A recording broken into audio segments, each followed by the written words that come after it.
the email I sent out just as something that saved you some time from going down and looking at it, and that may have caused a problem. But I had an email a minute ago said, well, he could get on with the link with an iPad, but not on a phone. So I don't know. But this technology's went crazy with the emails I've sent out to people and getting them back, and it totally changed it. So I don't know. Technology's crazy. I'm still a guy that uses the overhead projectors.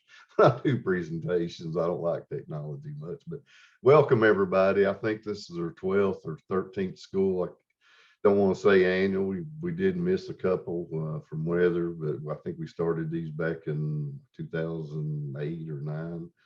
So we've been running them a long time, and Tammy has been instrumental in doing this. And since COVID, having to go virtual this year was quite different with the flood. That was one of the main reasons we decided that we're going to have to go virtual again. Of course, COVID numbers are up in a lot of places and flu and everything else. So just for the safety of our clients out there and you people that's watching, we thought it would be better. And these agents that's on here have worked themselves to death in this flood relief, and it's still going on. It's an ongoing thing and will be for quite some time. It's going to take years for just these 4 counties up in here that got hit. It's really hard to get back to any kind of normal. So I hate to start a speech with an apology, but I apologize that we didn't get to do this in person. And I don't want to say we're going to do it next year in person, because who knows?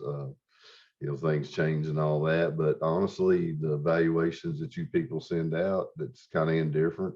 You're all fine with doing these virtual because you can set the convenience and comfort of your own home and watch them. And I guess that's a big advantage to doing that and not having to travel and stuff. But the in person, just it's a little different. You got vendors and things there, and you get to talk to people. And I think obviously it's the best way to do it. And Tammy, thank her so much for putting this together and getting these speakers, because that's an extremely hard job virtually, because you got to try to pick out what everybody on here, something that they're going to like. Whereas an in-person one, we have multiple tracks going that, you surely somebody will find something they like, but this is quite different and a lot of work on her, and I appreciate her so much. And I've got agent friends on here, Jeremy Williams, Chad Baker, and I think, I don't know if Chad Conway made it, but appreciate those folks so much for giving up a Saturday to help. They're going to be monitoring the chat.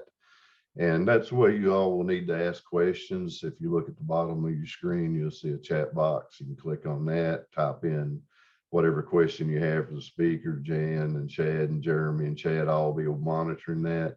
If you don't want the whole group to see that, you can click on one of those folks' name and send it directly to them. And that way everybody's not seeing that, but it's no big deal unless it's something you'd rather not everybody see. But that's an option. If you don't want everybody to see the chat, you can click on the name and then send it. Oh, with that, one other thing Tammy was talking about at the schools, I had a call from a Diane Whitehead, the farmers market director over in Leslie County, begging for people to bring honey over and sell. And I'm sure there are a lot of other farmers markets that's needing honey. So if you're a producer out there and you're looking for a place and you're close to Leslie County, Hyden area, you may want to reach out to her. Diana Whitehead is her name. And I think they're open on the first, I believe it's the first Friday and Saturdays of the month is when they're open. They're only open one day a month, but maybe reach out to her and do that. But again, I want to thank all my coworkers. I've got Jan Gibson, which is, I don't want to call her an ex-coworker, but she was a 4-H agent here forever, who's retired, but she's still working some in the office. And she's here today, giving up one of her Saturdays to help. So appreciate that so much. And with that, if anybody got any questions in the box for me, if not, we'll go ahead and proceed, and I'll kind of, as we go and be watching the email and trying to get some more people in here. But our first speaker is Missy Fugit. She just has a few words to talk about, like we were talking about the flooded area up in here. We lost a lot of beehives, and she's really been instrumental. She's the president of the Beekeepers Association, and we lost a really good leader this year, Ray Young. And I'd almost have to say the flood had something to do with that. He lost 30 some hives, and I'm sure that stressed him, and we ended up losing him. So, but Missy's carried on. She's carried us through COVID. She's really dedicated to beekeepers in this area and doing educational work. And she's trying to help folks find funding and stuff to get back some of these hives that's been lost. And I know some people's lost up to 100 hives in this area. So we've been really devastated with that. But if Missy, if you're on here and you want to take over, I'll turn it over to you. I'm here. Can you hear me? Yes, very well. All right. Good morning.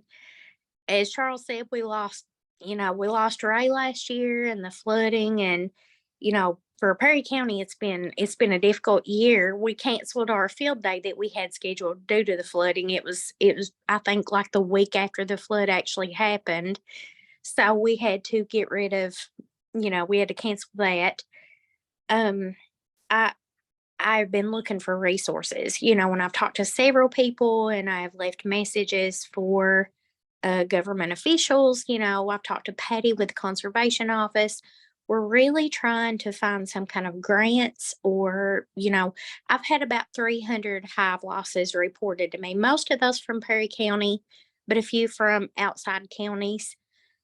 If there's anybody with other counties that would like to get together, if we could maybe write for a grant to help fund, because, not only the hives and the equipment, the actual hive bodies themselves, a lot of people lost honey extractors, all of their equipment. I mean, even their homes, so I kind of backed off in the beginning because, if you don't have a house, you got to prioritize, where the needs are. And I've tried to compile a list, of the needs of everybody and try to get together. I'm very fortunate. I did not lose any hives in this, but we've had so many beekeepers up until the past couple months. We've really tried to put our focus on new beekeepers because we had so many experienced beekeepers that were willing to help and teach new beekeepers and let them come to their yards. But everything about our bee club has completely changed in the past few months. If anybody has any ideas of things that we could do to help those beekeepers, to get funding to help the experienced beekeepers, and also like with Patty in the conservation office, they have really good programs for new beekeepers. Excuse me. If anybody has any ideas, I'll put my number in the contacts. If you want to contact me, I would love to work with our surrounding counties, the flooded counties, and helping beekeepers to try to get funding to reestablish their bee yards and, get the bees that they've lost. It's kind of, this is all new. This is completely something that none of us in this area have dealt with. I talked to Charles. I'm so thankful for Larry Young and Dorothy Morgan. They have been such support for our bee club. Still have a lot of new beekeepers I talk to, usually on a weekly basis, that are wanting to get into beekeeping, but we've kind of come to a halt that, there's so much going on and so many needs right now. I'm a little bit at a loss and a little bit overwhelmed with it. If anybody has any ideas, please reach out to me. We have so many experienced beekeepers that are available, to answer questions, and that are willing to get their phone numbers and, let people come to them. We it's been a crazy year, to say the least. Do you have anything to add to that, Charles? Just what you said. I mean, it has, and I failed to mention Missy's a nurse and works an ungodly shift. We did the practice session yesterday. She had a mask on. She was working, so I got bless her home at heart. 1 a.m. Yeah, this morning. 1 a.m. I mean, Yeah, I what worked she's about 20 done. hours yesterday. It was crazy. And I mean, I appreciate you so much taking the time to do that. And while we were saying that, they was I believe Jessica Mays had mentioned that they're trying to get some help too, and Yeah, I say we, this group of 4 counties, these A&R agents that's worked so hard, and a lot of them had damage themselves. Yeah. It's Yeah. just collected. I think we've had well over $400,000 that we mainly just put back into, farming animals, that kind of thing. Yeah. But there may be some money still coming in that we can help. I have helped a couple of beekeepers, and not out of that money, but people just donated stuff. Had a group out of North Carolina brought a whole van load of Wow. beekeeping stuff into the ARH regional drop off, and they called me and they didn't know what to do with it. I Right. said, I do. I'll take Yes. it. And we got rid of it. So that went to a beekeeper that needed it, that lost a lot of hives. So we need to work, diligently and as long as it takes to try to get these people back in, because a lot of them, and we hear this with farmers, is not going to go back. They're Yeah. at the point that they're tired and they've lost everything, and their age are just, I'm done. And we don't want to see that happen with our bees. So we're going to keep working on it. And I appreciate you so much for coming on here. I know you work hard, and she drives an hour. It lives in this county, but drives an hour just to get to her beekeeper meetings. And Yep. she won't let me quit. I said, let's slow down. We got COVID. No, it's me. So she's done such a great job, and I appreciate you so much. And I know I don't say Thank that you. enough, but I do. You've done such a Thank great you. job, and we'll keep keeping on. So. We've had plenty help, and I appreciate everybody, our guest speakers, and everybody that's called us or whatever. But like I said, I'll put my contact in the comments, or they can contact you, and you can give it to them. And if anybody'd like to get together and us figure something out, like as a multi-county, Great. I feel like that would probably be better, if we all came together as one and tried to get funding, and said, this is the hives loss that we have, rather than 4 different counties separating out and saying, I feel like that we'd probably have more luck and, better outcomes if we all got together and just applied for something together. Letcher County has a really strong beekeeper Yes. association. I'm not sure Knott did. I'm not sure they're still meeting. And I'm not sure about Leslie County, but they do have a new A&R agent over there that seems very knowledgeable with bees and has been doing some pollinator workshops and things himself. So I need to get him involved in it, but maybe Yes. Yes. all of us can sit down 4 counties and see what we can do, because we That would be finally wonderful. got some more money came in that we're looking at ways to spend that to help. Okay, that would be wonderful. Yeah. That would be wonderful. Thank you all so much. Thank you. And I plan on starting our meetings back in February. We'll get together on what a good date and weather and all that. But I do also plan on start having a field day sometime in June. And I've talked to Larry Young and Dorothy Morgan and having an in-person field day. We always have so many outside help from people donating, businesses, to give a lot of good door prizes. And of course, you with the extension office, you all are always there on it with door prizes. And and just having that many people in person to be able to ask questions. This is awesome to do Zoom, because like you said, COVID, and there's so many outside things that have affected us being able to do the in-person bee school. But I think a field day in person to be able to one-on-one get inside hives. I think putting your hands on bees is going to be the main thing with it. So I'm going to try that in June and have as many resources there as possible and try to get everybody back in it again. We've had a question in the chat box, Charles, and it's geared towards KSU's grant program. So I think that might be one for Kenny to answer. Yeah, I reached out to one of KSU's extension agents, and she had sent me some info for a beginning beekeeper grant, and I just have to find the contact's info.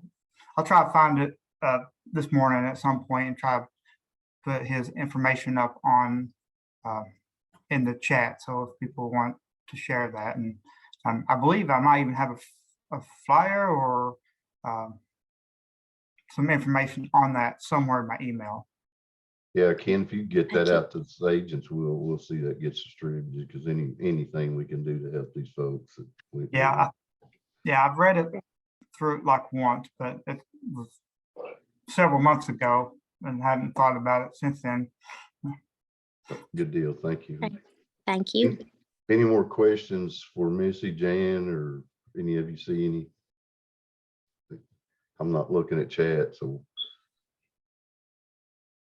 Okay, I didn't see any. So Tammy, do you want to introduce her? And one thing I forgot is thank all these speakers that showed up. I may have mentioned that, but to do a Saturday and when we do these in person ones, I mean, there's no way I can thank you guys enough for what you all do. And I appreciate you so much for giving up a Saturday and coming and helping educate these beekeepers. And like Missy said, yeah, if you don't get what you need on this thing, come to join a beekeeper association. You learn a lot from that and talking to people, and that's the best way. You know, everybody's got a different way of keeping bees. I found that out, and my way's not good. So you don't listen to me. But that's the way it goes. You learn it by doing. But anyway, Tammy, I'll let you introduce our next speaker. Okay, well, again, I'm just going to second what Charles has said. I really am grateful to our speakers for being so willing and immediately accepting the request to speak to our group today. There was no hesitation, and that always makes things much easier. When I first started keeping bees in 1997, that's like ancient, I realize. There weren't these kinds of opportunities. You learned alone and you made a lot of mistakes. And so one of the reasons why I'm so dedicated to this particular school, especially, is, you know, just trying to get opportunities for especially beginners, but also folks who have been doing it for a while, a chance to see each other and to establish a community and to build understanding together. It takes a long time. And Charles and I have been working together for a long time with this school. And, you know, we can't express our appreciation enough to Jeremy and Jan and Chad for jumping in with us, because it takes all of us to get this to happen. And I don't want anybody to be as isolated as I was when I was starting to keep bees. It's the joy of my life. Don't get me, you know, but I made a lot of mistakes that could have been prevented. And so I've really tried to do anything that we can. If it's Zoom, if it's field days, if it's in person, you know, if it's newsletters, it's just trying to get the word out about some ways that maybe could save some heartache. And our next speaker is Kenny Holbrook. You've already heard him talk a little bit about a beginner beekeeping grant that Kentucky State University is offering. I did not even know about this grant. So I have invited Kenny to chime in with my second presentation later in the morning. Maybe he will have some more information and we can update that for you. He is a graduate of Berea College, as I am. So I'm really proud to introduce that aspect about him. He has worked in the medical industry for years, but there was a position open at Kentucky State University for a person to go into the field and sample beehives across the state. This is a different grant, right? This is I take samples for the USDA Honeybee Health Survey. Many of you already know that, and some of you have even participated in that. But Kentucky State University has started a similar parallel grant, and Kenny is in charge of that. And so he takes samples. He doesn't need quite as many beehives as I need to take samples from for my federal grant. But the other advantage with Kenny's grant is that those volunteers can get a stipend if they fill out all of the surveys and things, whereas my volunteers don't get a stipend. But in the end, both people will be getting health data, which we desperately need. Our state has not done a good job of creating a bee health database, and Kenny is an important partner in helping make up for lost time, is how I see it. Kenny's grandfather kept bees, and so that's what made him interested in applying for the position. It was a way to extend something that he had learned from his family. And I think I'm just going to turn it over to Kenny. I can't think of anything else I can say. He lives in Madison County, I think. Kenny, are you still based there? Yeah, I'm still Yeah. living in Berea and traveling to Frankfurt every day. All right. Well, that's a good place to be. And so with that being said, I'm going to turn it over to you, and I'm looking forward to your presentation. Yeah, thanks, Tammy. Yeah, I am gonna go ahead and share my screen and pull up my presentation here. Sorry for all the mess, everybody. There we go. And let me move some little windows out of the way. Yes, good morning, everyone. Yes, my name is Kenny Holbrook, and I am a research and extension assistant at KSU. Yes, the grant that Tammy was talking about, yes, our grant, it's based more on research for like hive health also, and like just trying to work on like trying to access, you know, what honeybee stressors are in Kentucky and what everyone's facing with their apiaries.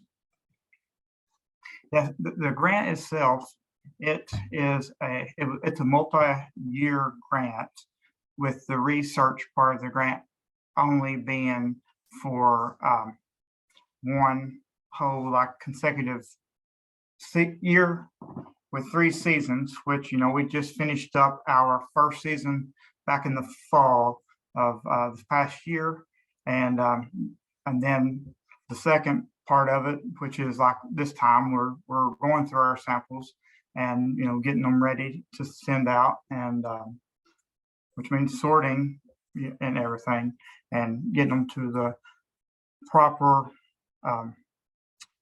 places that they need to be.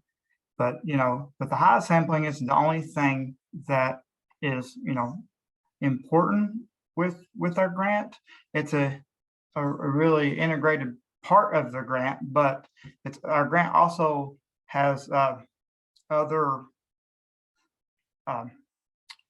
parts to it that aren't just research and testing. It also has an extension part to it where we will you know, begin, and we're wanting to push forward with some more beekeeping extension opportunities with the beekeepers across the state. And that, you know, if that means doing workshops or coming to association meetings and doing like just a talk or presentation, or just getting out and meeting other beekeepers, you know, at festivals or farmers markets, you know. But, you know, we're hoping to get more into that, especially once I get the sampling done for this year. You know, there'll be more opportunities for me to travel around to do more talking engagements and everything throughout the state. And we also, Tammy was mentioning the bee school in here for the bluegrass, you know, beekeepers in Frankfurt. I believe myself and my co-worker Joseph Palmer will actually be doing a workshop during that time, which it's still going to be determined what we're going to be doing on that day. Like I previously said, our research grant, you know, it has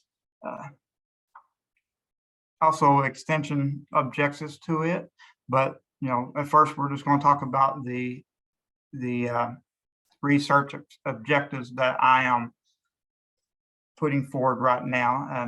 So objective 1, we're mapping honeybee diseases prevalence in Kentucky apiaries. Number two, we're going to identify and quantify key pesticide residues in Kentucky apiaries. 3, epidemiological survey of honeybees or honeybee colonies, bosses, in the state of Kentucky. And we're going to improve extension services to Kentucky beekeepers. So I previously said that we just finished up the fall sampling for this past, this past year, and it was the first round of sampling for the current project that we're working on for this USDA grant that we have. So now we're just working on getting our samples sent out, and then I'll be hitting the road again here in the spring and summer. I believe in the spring, I'm going to try to get out on the road at the end of March, first part of April, and that'll go through till most likely up into May, maybe even the first week or so of June. Then in the summer sampling, we're actually going to begin at the end of June, first part of July, and go till the end of August, first part of September. So we really try to get in and get some good samples from each region per these seasons. And since we know that in different seasons, we have different stressors that affect honeybees.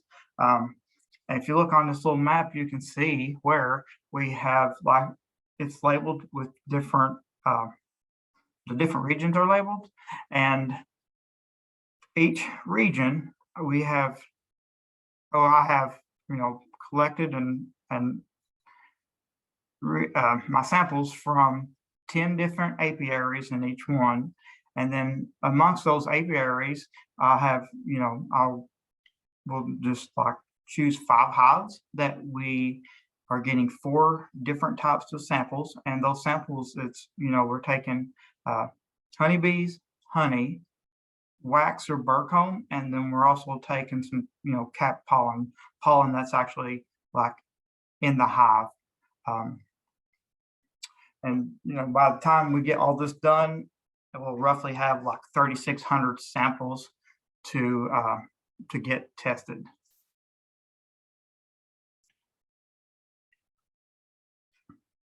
Now, this map, it shows, it's basically the same map that I just showed you, but it has these little colored coded, looks like upside down raindrops, but those are the little pins of the actual locations of the beekeepers who are in this current project. And as you see here, some places they're a little clustered up, especially in that Jackson Purchase area. You'll see where there's almost all the purples close together, but that's where that little part of the state, the counties are so small that you're in another county before you even it's not very big. And but we had a really good turnout, and thank goodness to when I reached out to these beekeepers and they graciously accepted and wanted to be part of this research, that they allowed me to come and work in their hives and get the samples, and just really good folks to work with. But and then you can see also where these are actually photos below of some hives that I sampled from during this research. And then the picture in the middle at the bottom, that's myself and my coworker, Joseph Palmer, collecting at one of the first sites that we went to here in the Bluegrass area. So now, I told you about the sampling, but I didn't tell you what we're sampling other than the list of the 4. But when we're doing the sampling for the bees, it's for mapping. Let me go back. Sorry. We're trying to actually map like the disease and stuff across the state.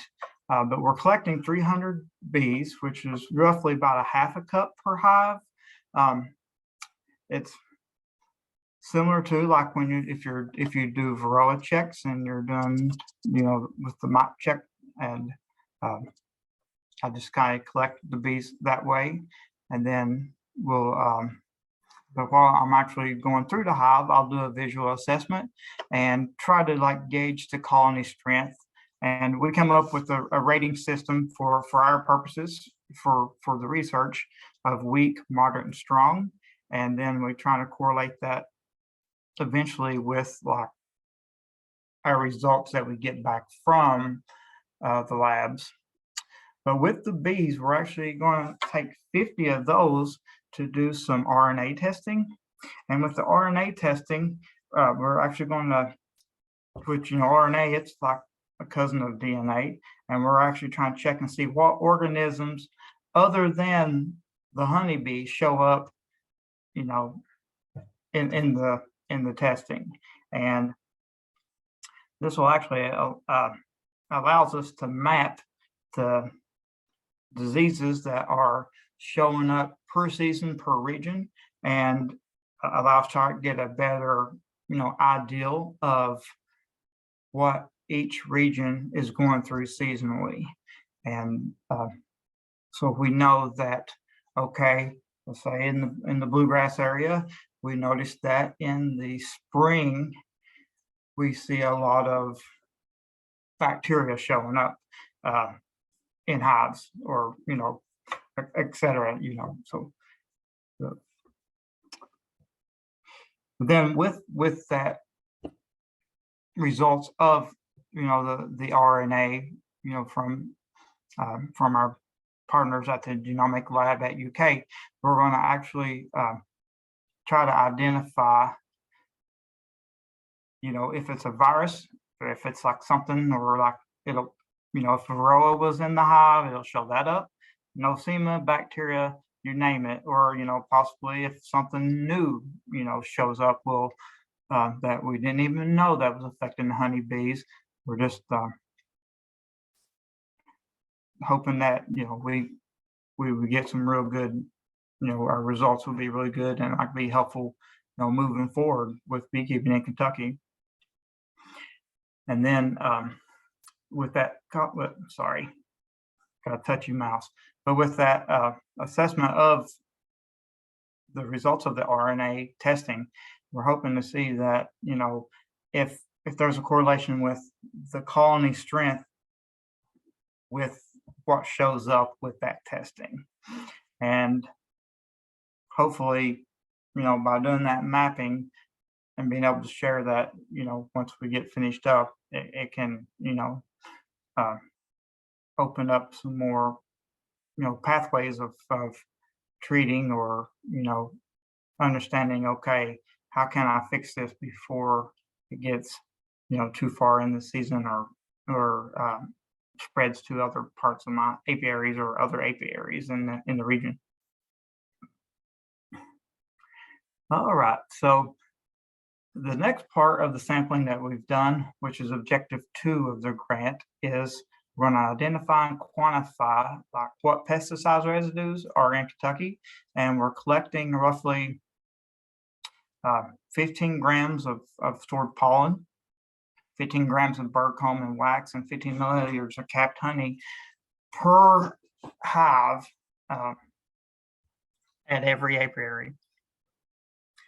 And when we're testing these residues, we're actually looking to test. We have an extensive list of pesticides, and that we have outsourced that the USDA is going to check for us, and they are going to identify at least 50 known pesticides, and it'll actually show up anything that we're basically just checking for everything that shows up in these samples, and hopefully we'll know that if we're showing that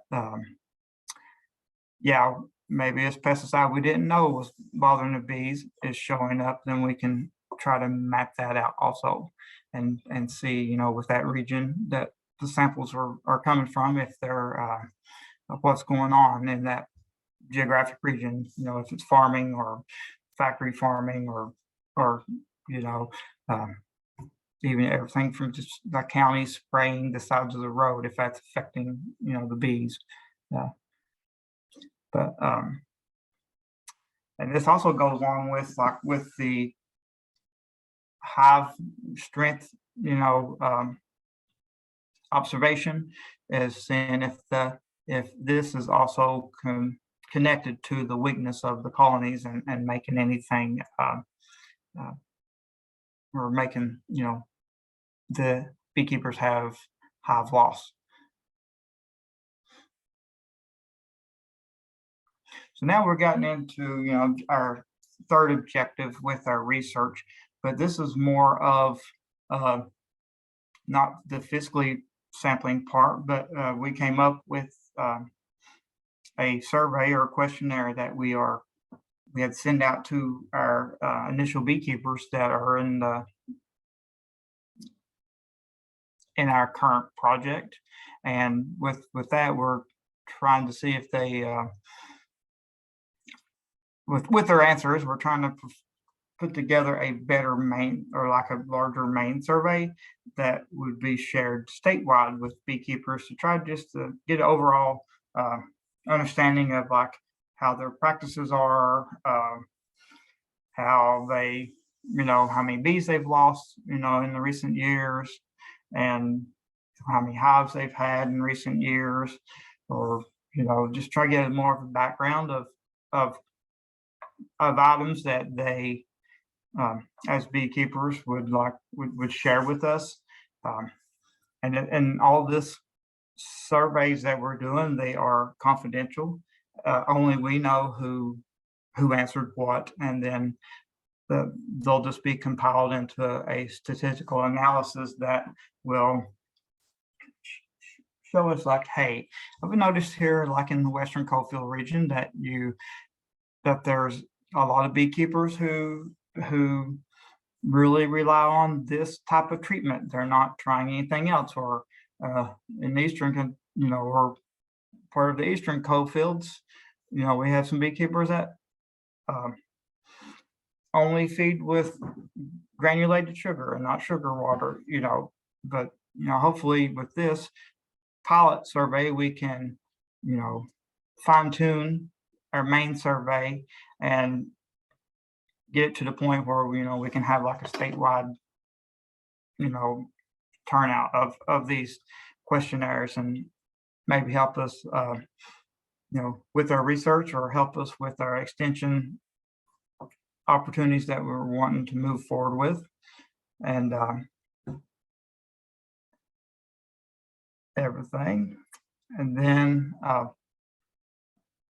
and also hoping that that'll show us our like winter loss, like per region and statewide.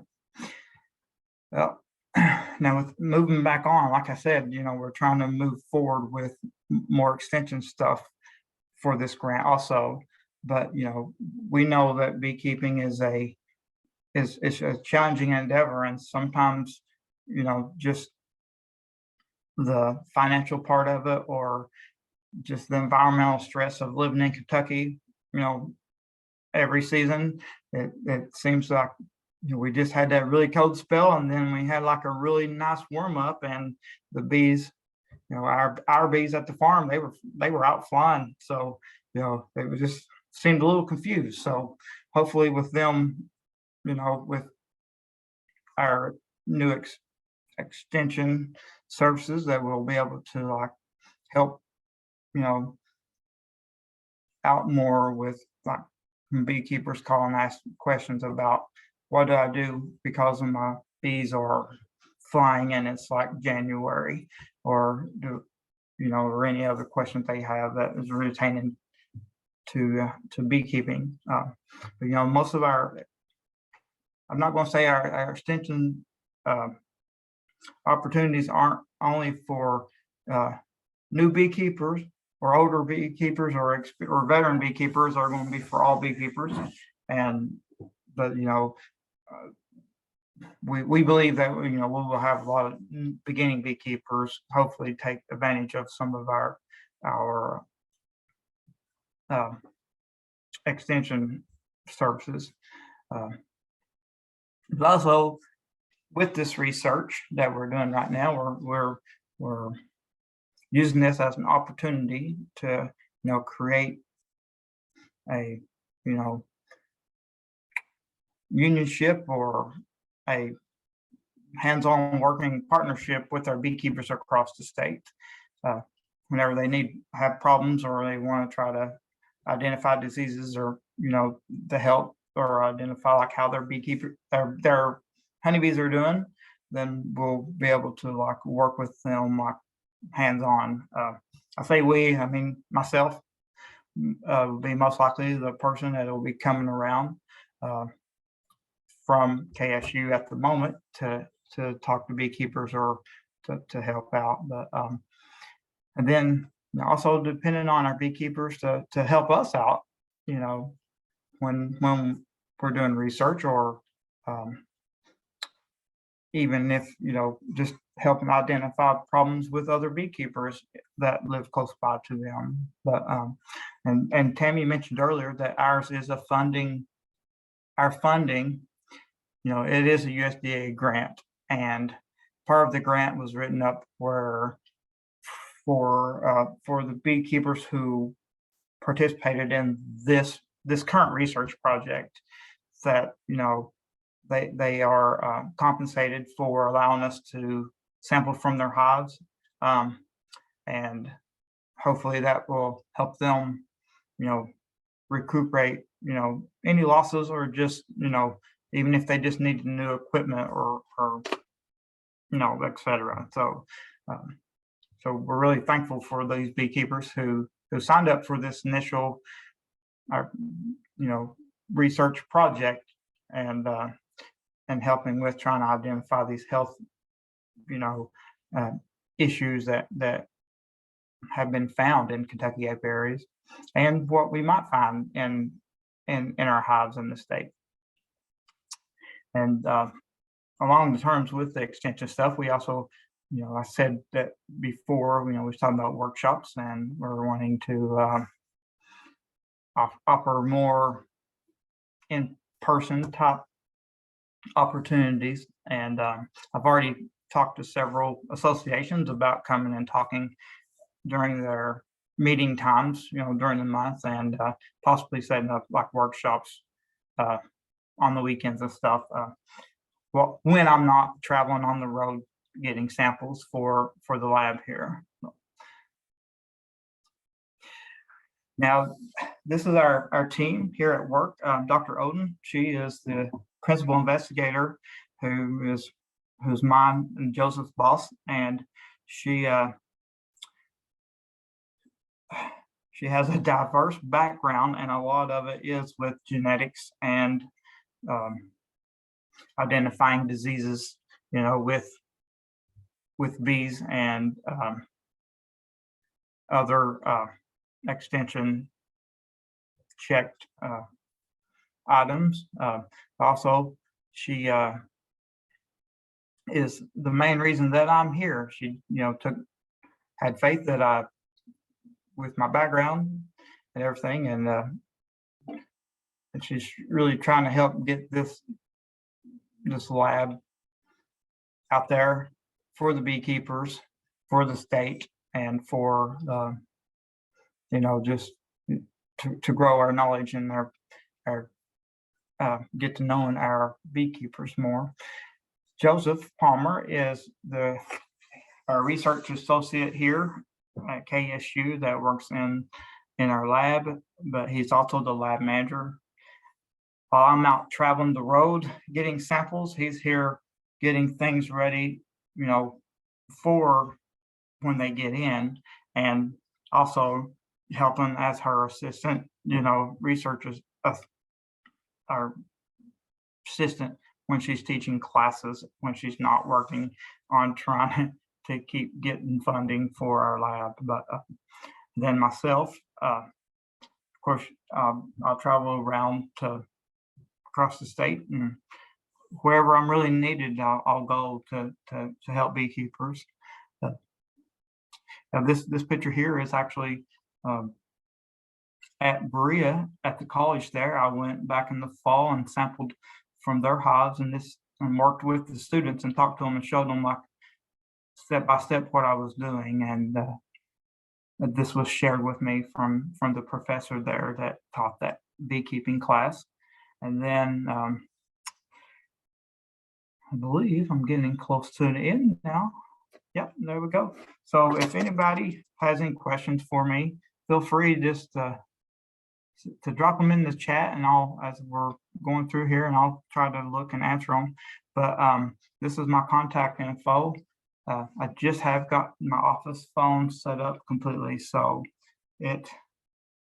hopefully it'll actually work when someone calls that number. But this is actually my cell phone. So if you have any questions or want to call or anything, just do that. You can always feel free to email me. And with that, I'll stop sharing and turn it back over to, well, oh, that is the chat. I'm sorry. We got it, Ken. Thank you so All much. right, thank you. Appreciate you. Excellent job. Have we got any questions for Ken? Ken, you may want to tell folks the minimum number of hives that Yes. you have before they can participate, and you know, give them a few more details, I guess is what I'm suggesting. Yeah, with this research that we're currently doing, this one, it pertained to people needed to have at least 5 hives or more in case there was like a colony loss.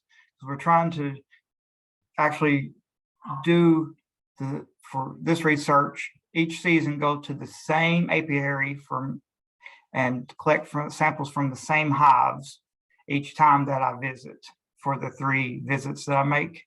So yeah, we're taking 4 different samples from 5 different hives per apiary per region. So total of 10 apiaries in the region, which ends up being 60 sites I'm visiting. But yeah, go ahead. And one thing that the beekeeper should keep in mind is that even though Kenny says 5 hives, it's always nice if you have 8 or 9 hives, because inevitably one of those hives will swarm, or they'll go queenless, or something will happen. And probably, Kenny, you can't take a sample from a hive that's queenless, or at least that's the way it is with the sampling that I do for USDA. Those hives have to have a queen, you know, laying that they're queen, what we call in the bee world queen right. They have to be queen right. And it can be very easy to turn your back and all of a sudden a hive swarm and you don't see it because you're at work or something like that. And so it's a good idea to have actually more than 5 hives if you want to contact Kenny to be a part of this. Yeah, and we right now I know I got a few spots that opened up where people have dropped out, and for most part it's either been because they moved out of state or like moving, and then because it has to be only apiaries I'm visiting in Kentucky. We're just trying to see in apiaries that are overwintered in Kentucky. I should have mentioned that earlier, but we're just doing basically Kentucky bees is what we're trying to sample. I know that's kind of hard to say, because if you get a hive and like maybe the bees didn't originally come from Kentucky when you first got them, but if you've had them for a little while, we just want to try to make sure that they're acclimated to here, getting their resources from our state. And so when we're testing, we're not pulling up pollen from Florida, from like oranges, we're like, well, this isn't right, but yeah, so that's what we're looking forward to, is just collecting from 10 different apiaries, hopefully spread out in the regions. It doesn't always work out that way because you're at the mercy of the beekeepers, saying that, yeah, you can come, but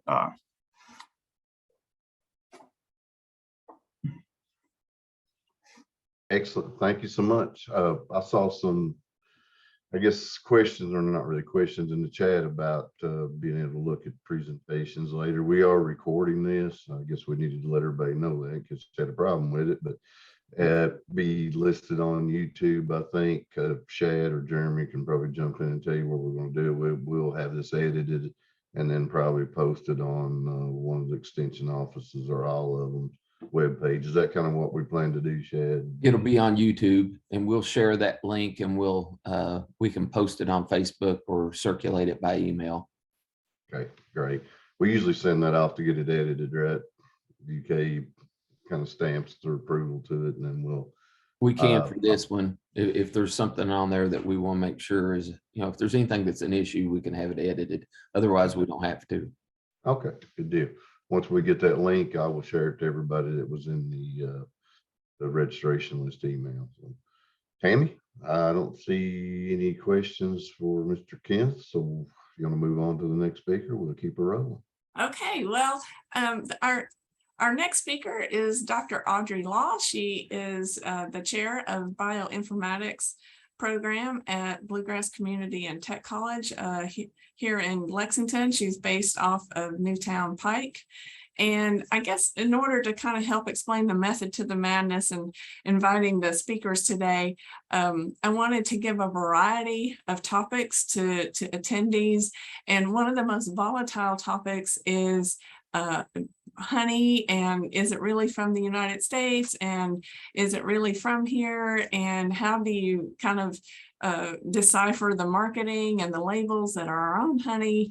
And BKTCS has been really at the forefront of helping the beekeepers be able to do a better job with truth in labeling, because honey is one of the top 3 most contaminated products in the market, behind milk and olive oil. And so we kind of wanted to, or at least I wanted to help tackle that problem.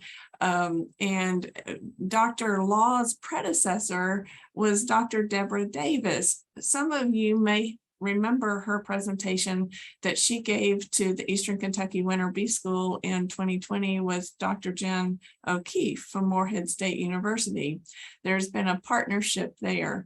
And both Dr. Davis and Dr. O'Keefe applied to the Kentucky Ag Development Board for funds to set up a honey analysis center at BKTCS. And unfortunately, I guess it's not unfortunately, I see that Dr. Deborah Davis is having a good time being retired. She's posting photos on Facebook of her trips out west with her husband, and that has opened the way for Dr. Law to step in and take control over this honey analysis project. And so I guess, Dr. Law, you have been the chair now beginning in 2022.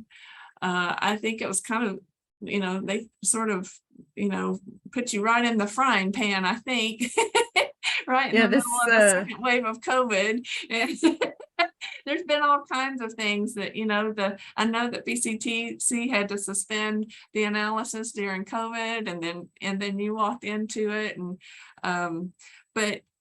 but having said that, Dr. Law has a fascinating background too. It's as interesting as Kenny's. She has been a Peace Corps volunteer in Africa. I think it's Gambia, correct? Zambia, correct? Okay. And then she did her doctorate at the University of Kentucky. And so I'm really pleased that she has tackled this honey testing analysis lab, and I'm excited for our beekeepers, and I'm excited to that you're with us today. Thank you. So I'm gonna go ahead and share my presentation. Can everybody hear me? Yes, fine, got you. All right. And I want to begin by just a brief introduction about the BCTC Biotechnology Program and myself. I have, this is my 1-year anniversary of being the biotechnology coordinator at BCTC. I started last January, and we were really very just gently getting back into the swing of things after COVID, and I did kind of step into it right at an interesting juncture where I was learning how about the program and how to teach the program, and also taking on the honey project was something that I felt like was really going to strengthen this program. I loved everything about it, and so taking it on was really just also an opportunity, I think, for our program and for our students and for beekeepers in the state of Kentucky. It just really accomplishes a lot of things really neatly. So just a little bit more about the biotech program, because it's not very well known. If anything, many people might be more familiar with UK's Ag Biotech program. I am a graduate of that program, class of 2000. So at that point, that program was much smaller. It began, I think, in the early 90s, and it has grown tremendously. It's been a huge successful program at UK. But not a lot of people know that BCTC has the only 2-year biotechnology degree in Kentucky. And so these programs really complement each other. They communicate. A lot of our students go on to transfer to the biotech program at UK. Also, other programs that are focused on biomedical or medical laboratory testing. We train laboratory technicians and prepare them for the workforce or continuing education. Biotechnology is a huge umbrella. So that is our mission, and it is a bit different focus than UK's Ag Biotech, but like I said, they're very complementary. So our program as a technical program focuses on hands-on skills in the lab. So we have possibilities for students to do individual internships, independent study. We have a practicum program. Our B-cell lab is meant to also be an incubator space where other institutions or small businesses or startups can make use of our equipment in our lab, and our students can also gain training and experience. So we really do focus on hands-on laboratory skills. Students graduate with a very excellent background and are able to be high. Laboratory technicians in all fields are really high in demand, whether it's biopharmaceutical, biomanufacturing, research. So it's a wonderful program that I'm really happy to be a part of. But to give you a brief history, and Tammy did give us a little bit of background about how it started. The original grant in 2019 clearly was scuttled in 2020, but what happened at that point, many samples were received from multiple sources around the state. Students began to process them for the sequencing, which I will talk about briefly or soon, but we have at least, I would say, 80 to 100 samples at the moment from this initial call for samples, and it was interrupted, and at that point no data had been generated, but we do. So at that, this is where it started at. So also in conjunction with Morehead State and Dr. O'Keefe and Dr. Davis, we're working to do both a physical characterization of the pollen that is in honey, and that's a process that requires a lot of expertise and time. And Dr. Davis was comparing with our DNA-based floral profiling of honey. I won't get too much into the weeds with the technical process of it, but initially these samples were meant to be compared to each other to see if, you know, how they compared and what floral profiling also could inform Kentucky producers, as well as information about honeybee pollen collection around the state. So why do we care what the pollen composition is in honey? Most of you probably know this. If you're honey producers, why that would be good to know. It can be an indication of hive health. Changes in foraging is good to know.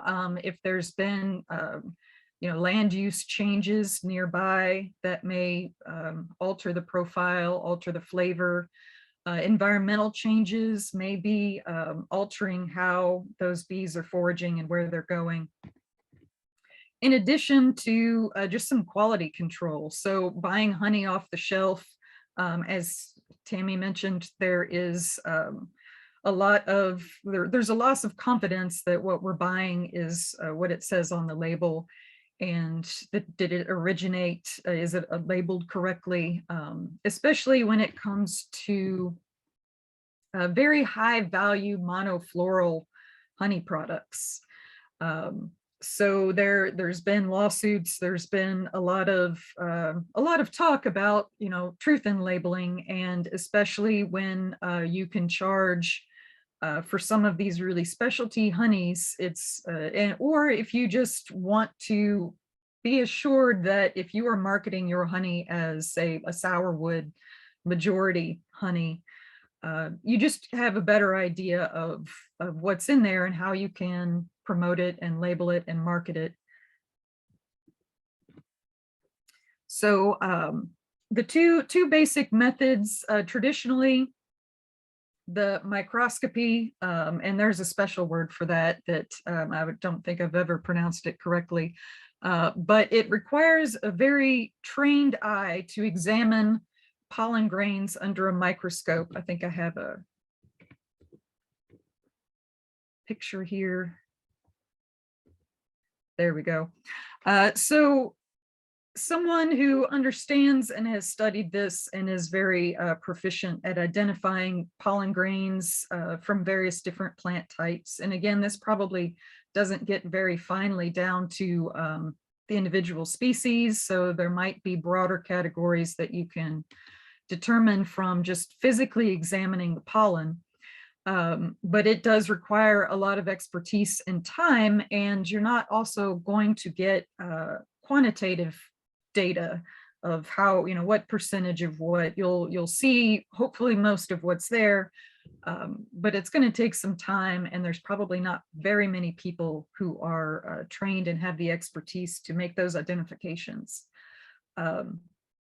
So if conversely, using the DNA to identify the pollen, there are sequence genes that are in the genome of plants that are identifiable sometimes down to the species or genus. So if we can sequence that area of the genome, we can not only get an identification, but with the profiling sequencing method that we're using, we can get a semi-quantitative answers, like the relative abundance of whatever flowers your bees are foraging from. So, you know, maybe it's 67% clover and then various amounts of other types of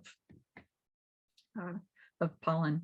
So biotech skills that are required here are the biotech skills that we teach our students. This is the core skills that we hope to help these students gain that transfer to so many different opportunities. So that's why I think this project is so great, is because not only can I see a tremendous benefit to honey producers and also various research objectives. I was very excited to hear about the KSU study. I think there's clear ways that we can collaborate and perhaps help each other. So I think these are great opportunities for networking and learning about what everyone is doing. So I would definitely follow up with Kenny Holbrook and see how KSU and BCTC can work together. So this, I show this screen as an example of possible pipeline of sample processing, honey sample processing. And just to give an idea of everything that our students are getting experience with and trained on. All of these skills, I like to call biotechnology an umbrella term that you really can't pin down. This covers so many industry, research, biomed, biopharma, biomanufacturing. All of these skills can be transferred to everything under the biotechnology umbrella. So while students are processing the pollen, they are extracting DNA, they are performing PCR, real-time PCR. They are learning about sequencing, they're learning about bioinformatics, they're learning about sample processes and documentation and how to follow protocols and how to troubleshoot. And we've had to do troubleshooting. So we have, even though this project was interrupted and the original participants have moved on, students and faculty and staff, they really did lay the foundation. Some of those students have come back since they've learned that the project is continuing and they want to participate even though they've graduated and moved on. They want to see this achieve its liftoff velocity. So where we're at now is acquiring some additional pieces of equipment to move this project forward.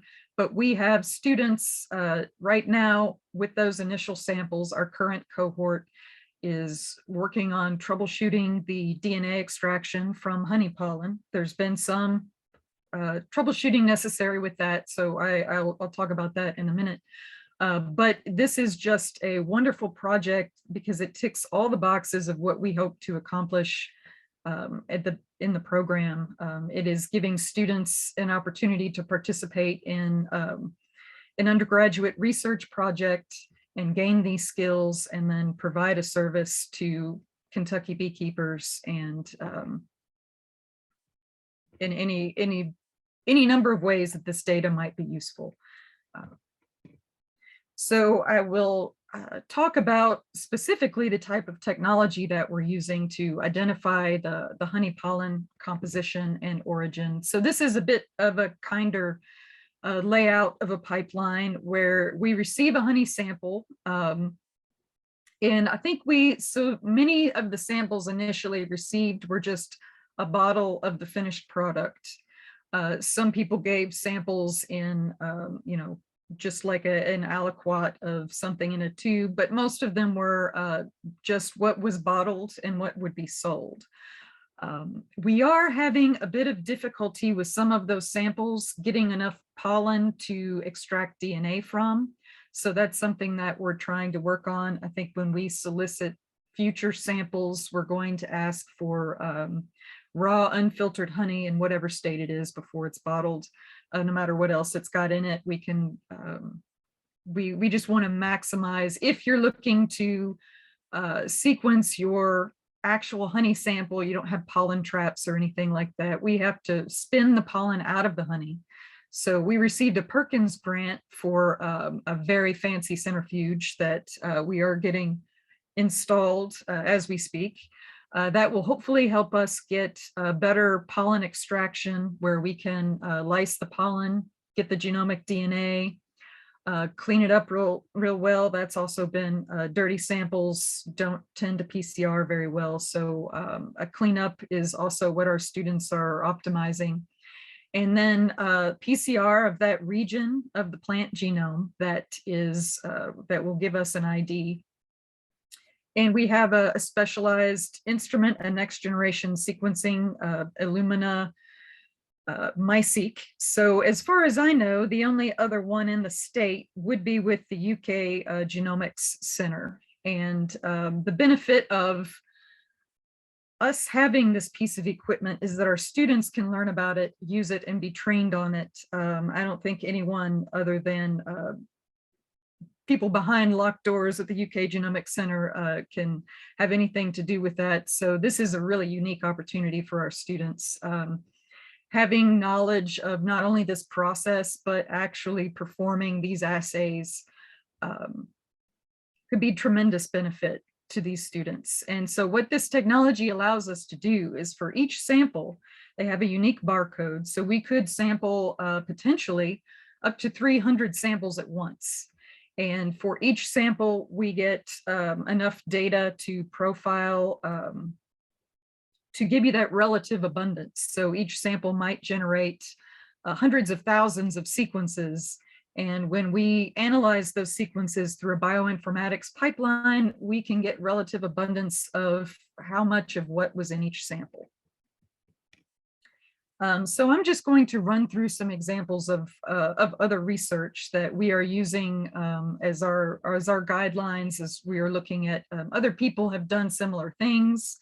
And I want to take a moment as well to just kind of hit on go back to the idea of what BCTC's mission is. We're not a research institution. We're an undergraduate, primary undergraduate 2-year education program. So our mission and how we accomplish what we're doing, even though we're using these incredible techniques that in some cases graduate students at UK might not even have access to.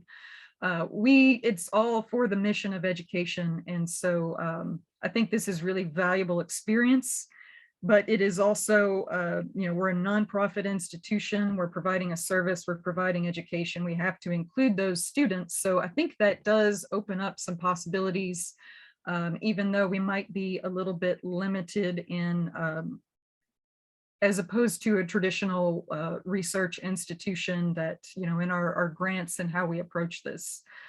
It very much has to be a students forward part of their curriculum, part of their work, and a service that's provided. So I think there's some challenges to that, and also some opportunities there. So this is just an example of the type of breakdown. Now these are scientific names and not common, but you can see that different honey sources with different profiles. In this one, they're looking at the orange tree blossom honey and different, you can see there, that's just a lovely thing to be able to have as a producer, as a marketing tool, as well as just confirming that the product is what it says it is. The other possible uses of this technology, we could look for diseases, as Mr. Holbrook was talking about at the KSU USDA research. Very important to understand, what's happening before it becomes a very large, widespread problem. So we can look for parasites, we can look for potential other contaminants, or microbial botulism spores is another thing that we could look into, that people might be interested to know if any of that is in their honey. So this is an example of a paid service up in Canada, and it's an old link. I'm not sure if it's still currently being offered, but I'm just showing this to you all as an example that, this service is out there, and it has been. I think this Canadian company is charging about $100 a sample. So what we hope to do, because we are nonprofit, because we are an education institution, and we are it's very student driven, and it's about getting these undergraduate research experiences. We hope to be able to offer something substantially cheaper, or with the right funding, we could potentially at least initially offer this as a free service. I am applying to grants high and low to keep this project going and make it really a permanent part of our curriculum. That's what my goal is. So this is an example of what this paid service might give you back, and something that this is the exact thing that we would be able to supply with the equipment that we have. And it's, I think there is plenty of, other than marketing and quality control, I think there are a lot of research objectives that we could hit on with this project. So in the future, so we want to secure funding. There is, even though we are not a research institution, what these, especially in two-year undergraduate institutions, the course-based undergraduate research education that has a whole cures is what they call it, in the NSF grant world, and other grant opportunities. There are a lot of grants out there specifically for our situation. Two-year institutions, technical programs, course-based undergraduate research, those funding opportunities are out there, and I have been pursuing them. You know, my first semester was just really figuring out what was going on. My second semester was, again, keeping my head above water. This semester, I am hoping to really bear down and explore my options when it comes to achieving true liftoff velocity with this project. We would like to add additional analytics. There's a possibility that in the future, we may be able to acquire an HPLC. We would like to collaborate with as many institutions that would like. And I would like to also, you know, spread the word about our program via this project, as you know, I would like it to not be such a well-kept secret that we have a two-year biotech program that is such an excellent transfer springboard to four-year institutions, continuing education, as well as valuable transferable skills that are hireable right now. Also, for outreach possibilities, honeybee health and pollinator education. There are just many, many possibilities for this project, and I'm very excited about it, and really thankful for Tammy for inviting me here. Also, Deborah Davis and Jenny Webb, who got me going, gave me enough to go on and to continue on, as they had put so much time and dedication into this program. So with that, I will pause and ask for some any questions. I'll go ahead and stop sharing, but if anyone wants to look at a slide, I can go back. We had several comments in the chat box. Shad and Jeremy, did you all have something you wanted to add? I was asking the question about whether or not this information could be used to map out the plant species that were being visited by the bees, and kind of you could create a regional map of the entire US for all the plants that they're visiting. And I asked the question if it was possible to determine the plant health of the pollen sources and the nectar sources from that. I don't know. I think, and also, I think Kenny Holbrook might be able to, because he did mention analytics on that side. But for the land map, one of someone I was talking to that I hope to collaborate with at UK had initially in the geography department was wanting to do something similar, and he was putting up hives around Lexington with pollen traps.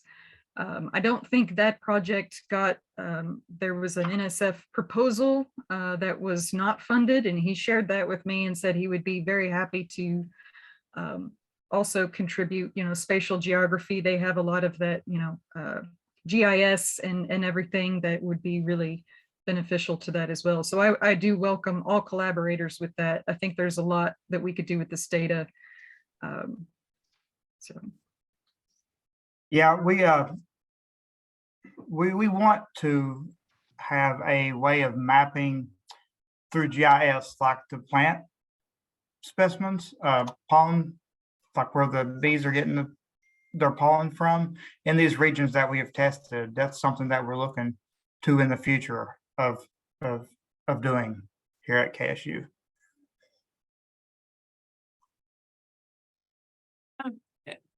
Dr. Law, thank you for that presentation. First of all, I mean, it was very informative.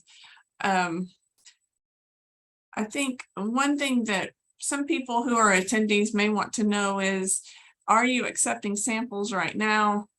And if you are not, you know, is there a projected date when you will be? And when and if that date comes, well, we know that it's coming, but how would they properly prepare a sample to submit? All right. We will accept samples. They last. The pollen's not going anywhere. What I cannot say is what the turnaround to the data will be. I've said many dates in the past, and so I will not say another date until we actually get when data comes off that machine. Everyone will know. Until then, there's just been too many setbacks, and I am not discouraged in the least. I just need to manage my expectations with how we can move forward. Again, we're not a core facility or research institution, so that does kind of, at the moment, it's moving slower than I'd like. But we will accept samples if, like I said, the more raw state, the better. If you really want a true idea of the floral composition of the raw honey. If you're after the finished product, just be aware that the more that's filtered, the less pollen's going to make it through. And those bottled honey, it's almost like we can look at it and see that we're not going to get much pollen out of that. And it doesn't necessarily mean that it's, you know, there's anything wrong with it, but the filtering process, even if it's mild, I think maybe it's just optimizing on our end, but we would like to try and maximize our chances of getting as much pollen as in that raw state as possible. If you have pollen traps, I think I'm not sure how that would compare to your raw honey, but if you have both, we could compare it. So if you want to submit raw honey, we can send you one of those 50 ml tubes, or you can submit us either in a whatever you jar. And the tubes that we have they hold 50 milliliters. So that's probably like a 4 ounces, 4 to 8 ounce bottle should be plenty. I would say 8 ounces just to be 100% sure. But we would also accept raw pollen. What I would like to sequence, one of the grad students that I worked with at UK when I was in the research analyst in plant and soil science, he was from Bulgaria and his family are beekeepers.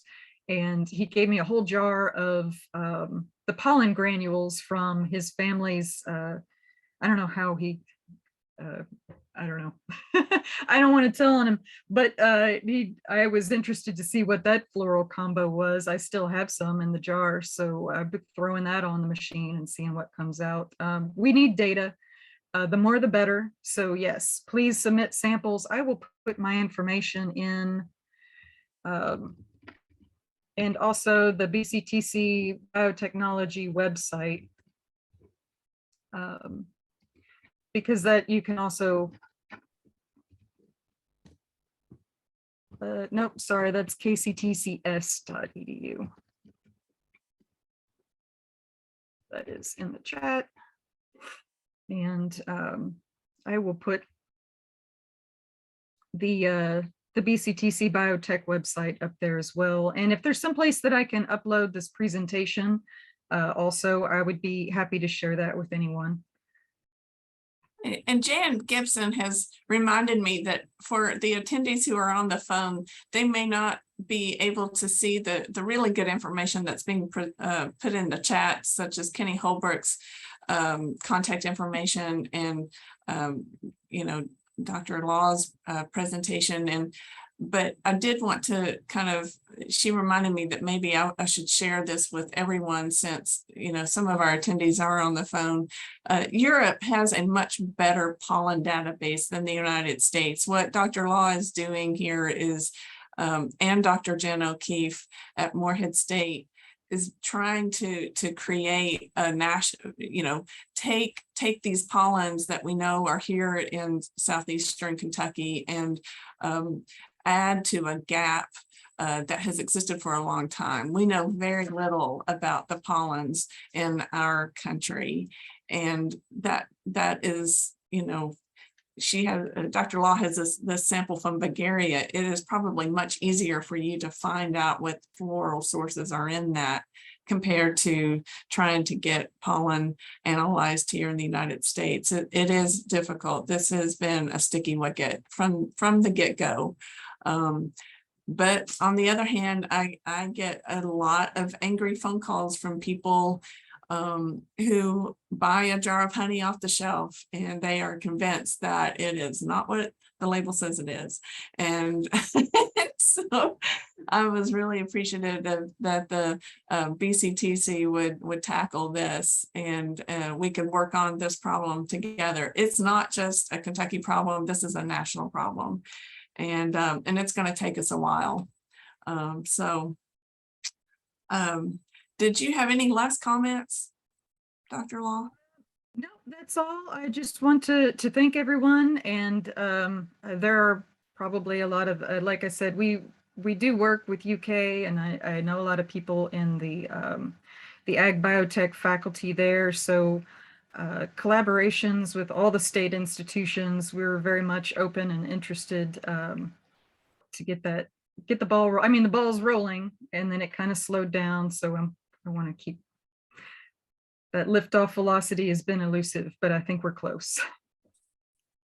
All right. Well, that's okay. that's so amazing, Dr. Law. Appreciate you so much sharing that. That's just way Thank over you. my head, but that's awesome what you're doing. Keep it up. We definitely need that. Had one question that was text to me. They couldn't get into the chat box, and it's probably more maybe geared towards Kenny, but somebody was asking about the autoclave at Kentucky State University, how valuable that would be here in East Kentucky right now, with so many of these hives have been flooded that probably need sterilized. Is that something that's available? We used it once here in Perry County and had a lot of people took advantage of it. But yeah, we still have the autoclave. I'll have to talk to Dr. Webster. He's in charge of that here, and see what he says. But yeah, that would be good. yeah, I think, these 4 counties, maybe we could do a joint thing and park it here in Perry counties where we had it the last time, and we had people from adjoining counties bring hive bodies and frames and things over and ran it through there. It's remarkable to see. I wish I had a picture of it, but it's something to see. it can handle a lot of hives. Monday, I'll see if Dr. Webster is available, and I'll mention it to him and say that you're interested, and I can let you know. Thank you very much. Just fire me an email. Dan, Jeremy, Shad, did you see any other questions for Dr. Law? I did not. Okay, sounds good. We'll move on. Our next presenter is Dr. Tammy Potter. I think most of you know her. If you look in my virtual background, you'll see a bee yard. She's responsible for putting these all over East Kentucky. I don't know how many's left. Some of them may have got flooded, Tammy, where you had them at, but she's been just so instrumental in helping beekeepers in this area. I know getting these bee schools started, her and Dr. Phil Kraft that first approached me to do one of them. I said, oh, this couldn't be. I don't think anybody's interested. And I think the first one we had 150 people. I like to fell over. Saw that many. So they are a need, and I appreciate her working with it. Of course, she's a Kentucky State Apiarist now. We're glad to see her in that role, and just been so helpful coming to classes and anything, bee schools, anything you need her to do. She's up here working with beekeepers, and I can call her at any minute and she'll be here. So and she puts this class together, and I know that's a lot of work, especially virtual. And I appreciate you, Tammy. And you're doing a topic that's always a hot topic. When we do these in person, we've got people standing out in the hallway for these beginner classes, and that's a good thing. We've got a lot of people that's still interested in getting into beekeeping and wanting to learn how to do it. So without further ado, I'll turn it over to you. Okay. I don't know that I said what I do as the state apiarist, so I thought I would start with that. My first priority is hive health. I have been doing the USDA Honeybee Health Survey since 2015, taking samples from around the state. I do 24 a year, and from a variety of beekeepers. We have that information. It's online. I'm not going to share it with you in today's school programs, but if you're interested, just reach out and I can get that information to you. The second priority is economic development, and that's where honey marketing and proper labeling comes into play. That's why I wanted to get Dr. Law and BKTCS on today's program, just so that you know that you can get your honey analyzed. That helps, customers always want to know what type of honey they are buying. They are insatiably curious. They want to try different varietals. And so the more knowledge that you as the beekeeper have, the better off you are. You can show them a pollen analysis. You can see what your plants are working, different types of the different times of the year. I've had my honey analyzed for 10 years. Every analysis was different. And it's a fascinating profile. And so today I'm talking about beginner beekeeping. We're going to go from DNA analysis to the very basics, and that may be what some of us need here. Just switch gears a little bit. I didn't mean to do that one. How do I get back here? I stupidly have the same. There we are. Beginning photo for both of my presentations. When I have more time, these are in one presentation, but I wanted to break this up a little bit. I wanted to keep these in 30-minute sessions just to give our attendees a break, so that we wouldn't get too overwhelmed. If you are a beginner, you are probably familiar with this picture. It is a common way that beginners will get their equipment. You've got your woodenware, right? This is a 10 frame deep. You've got your smoker and you have your veil. And the primary benefit of getting a kind of a kit like that in one fell swoop is that it's all right there. But I would encourage you, if you are a true beginner, to first of all, go to beekeeping associations for an entire year, a full calendar year, because there are seasonal variances and responsibilities. A hive is not static. A colony of bees is going to change and it's going to respond to the environment. And so the better equipped you are to know what your environment is and what plants are blooming, for instance, will help you be a better beekeeper. It will help you take better care of your bees. I also encourage people, if they've never kept a hive of bees before, to have a subscription to a beekeeping journal. My Bee Culture magazine, and I don't get paid by Bee Culture to say this, but it came yesterday, and one of the topics is beginner beekeeper. So these beekeeping magazines kind of are a good, they're a good primer. They show up every month with good reminders, tips, great research, and it's only $20. And so that's been the best investment in, as part of my beekeeping management program, is to keep my subscriptions up to date. And if you are a beginner, you may not know that we have very good beekeeping journals out there. Bee Culture magazine is one, American Bee Journal is the other. But also, unfortunately, as the state apiarist, I end up knowing you know, when there are problems with beekeeping. I've had a friend die from, I mean, she was severely allergic to bees. She was the director of Project APSM. Her name was Christy Hines.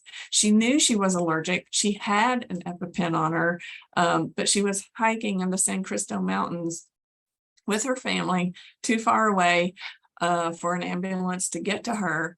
And so even though she had an EpiPen, she still succumbed. And so I guess it's a morbid way to begin a presentation, but it's also the type of thing that many people are so excited about beekeeping, they don't think about these basics. And so I like to remind people that for some, even experienced beekeepers such as myself, I have been at times when I've been moving bees, when I've been in the field, when I've been in industry, I have taken over 100 stings. And I always have an EpiPen. I always have liquid Benadryl in my first aid kit because even I'm not allergic, but I can get myself in situations where it can easily become an emergency. And so we have had fatalities in Kentucky. We've had a young man in Madison County in 2014, I think that was 2016, was allergic and he died. And a man in Western Kentucky died in 2018. So I unfortunately know about these problems, and I hope to prevent it by starting this. Now, you need 3 tools, right? You need a hive tool, and that's this collection here. They can be the widest variety. That's why I wanted to show this. This man has been collecting. He's a bee historian, Jim Thompson in Ohio. This is just a fraction of the hive tools that he has. He has them from Europe. He has them from Asia. He has everything, every hive tool that you can imagine. But the common ones that I recommend to beginners especially are, this is called a J hook because of this area here. And that helps you kind of pry up your frame in your Tammy? hive. Yes. If your slides, if you're trying to advance them, they are not advancing. Uh-oh, I'm hitting. You're not seeing the EpiPen, you're not seeing the hive tools. No, we're stuck on slide number 1. How do you have any advice, Shad? When we did this in the practice session, somebody had to go out of their presentation and go back in, and then it worked for some reason. Okay, I can do that.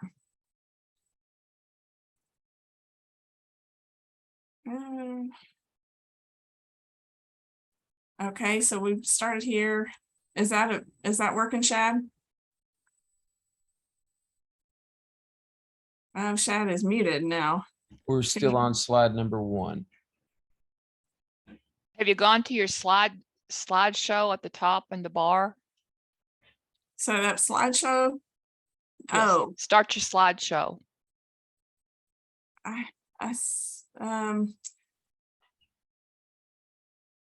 Oh.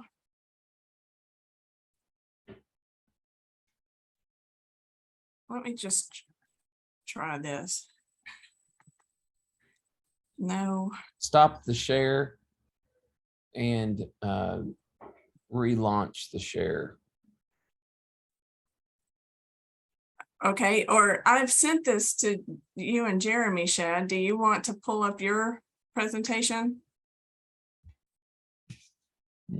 Go at the top there now that you've got that and hit slideshow at the top on the bar. I just saw your cursor pop up. I have new share, I have chat participants. Okay. I'll do stop share. And we'll try this again.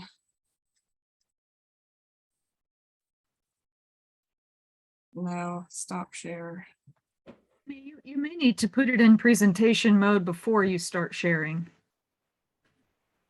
So if you, that's through PowerPoint, not Zoom. So if you, on your PowerPoint presentation that, I always use the little icon. That's like, looks like a, Well, I don't know what. no, I want this one. So I sent you my presentations. I've got it pulled up, Okay, and if you can just advance it to slide number 3.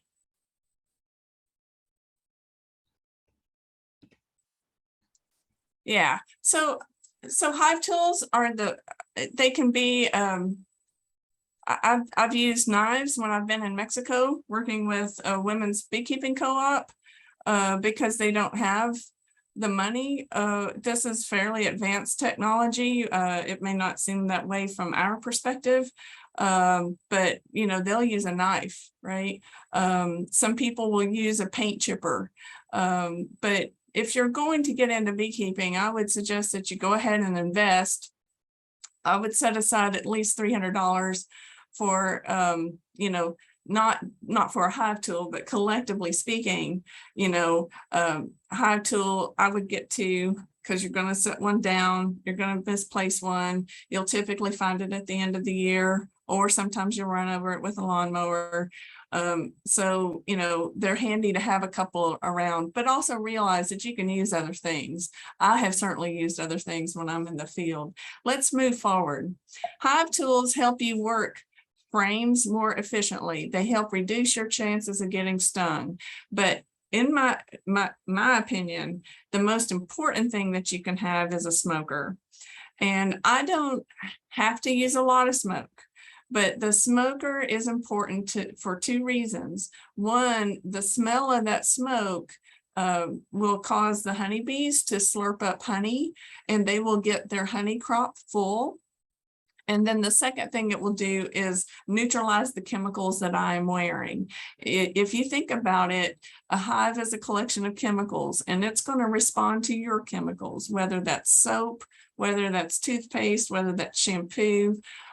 You're walking around with a lot of chemicals, and that smoke helps neutralize those chemicals. And I like to use my smoker approximately 30 minutes, not heavily. I don't want to send them into another planet. I want to lightly smoke the apiary, you know, and I'll start with the smoker, and then I'll get my jacket on, and then I'll go back and I'll smoke again, and then I'll get my hive tools ready, or whatever it is that I'm going to do. But I'll start approximately 30 minutes before I get into a hive. I'm just wanting to let that, this is a key point here. A smoker is a tool. It is not a weapon.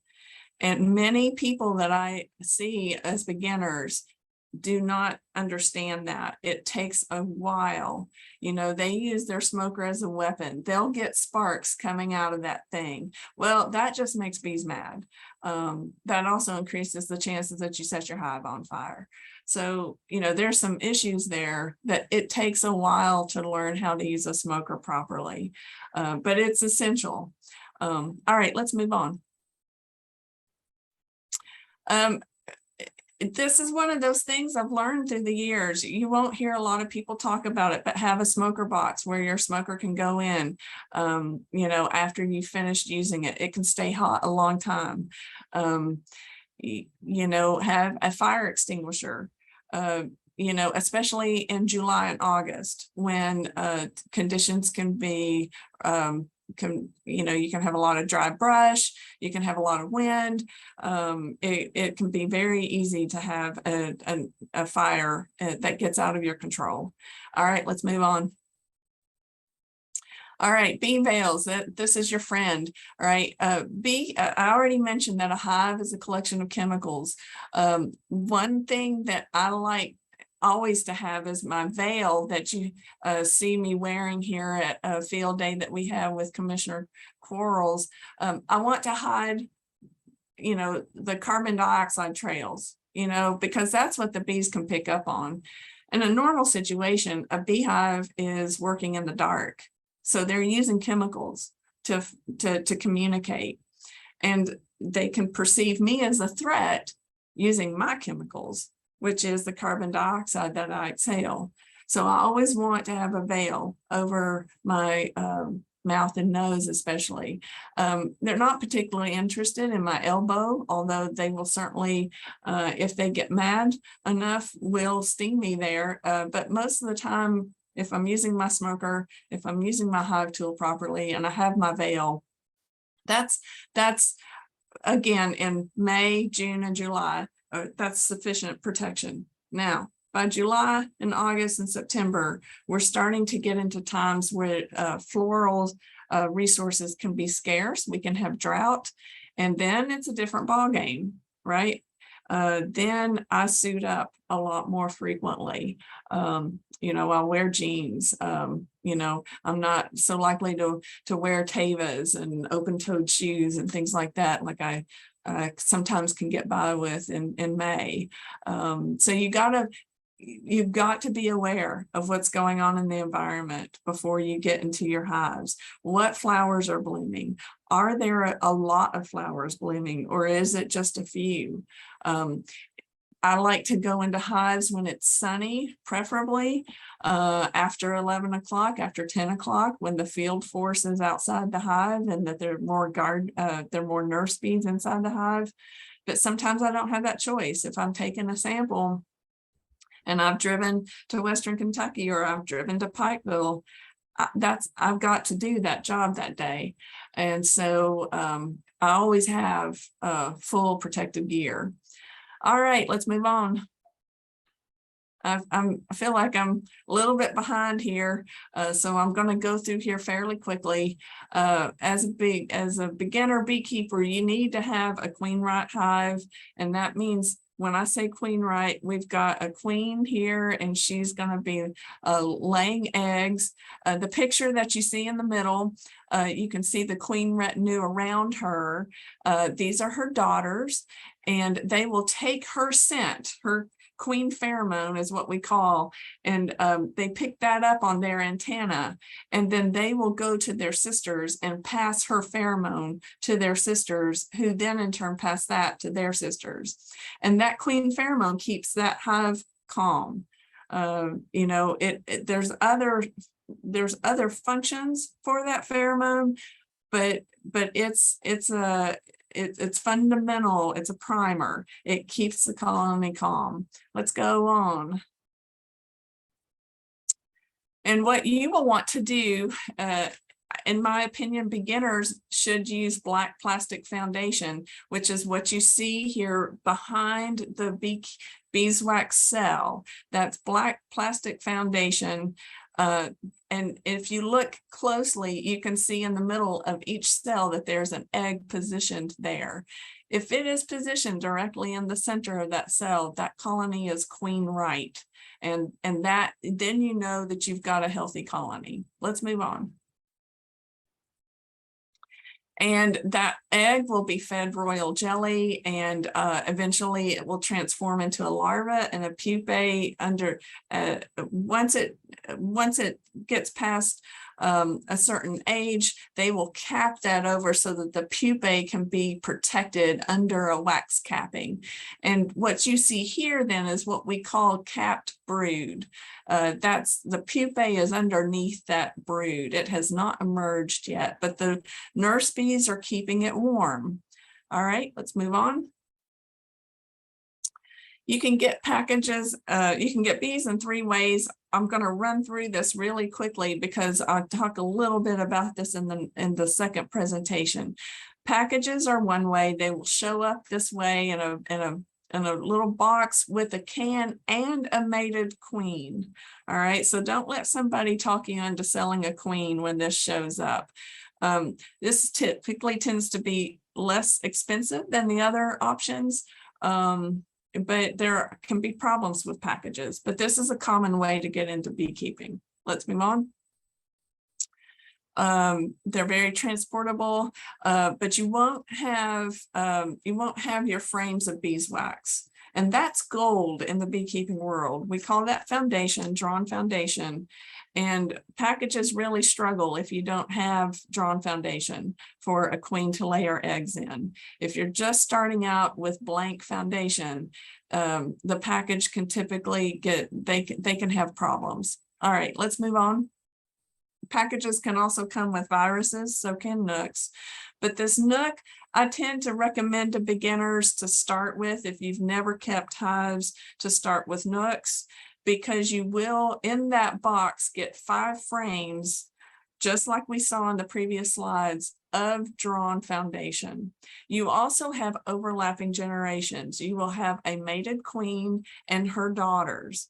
You will not get that with a package. A package will be a lot of different bees from different hives plucked together into that box and a queen, but she is not their mother. So sometimes those two will not accept each other. You avoid that problem with a nook, right? With that nook, with the white box that you see there in that picture, you are getting a mother queen and all of her daughters, and those overlapping generations and that drawn foundation. So for this reason, you will pay more money for it. There are some disadvantages to nooks. And so if you're a beginner, I suggest that you have a beekeeper with you to do an inspection before you take your nook home, because there can be some people who will try to get rid of their bad frame equipment by selling nooks. You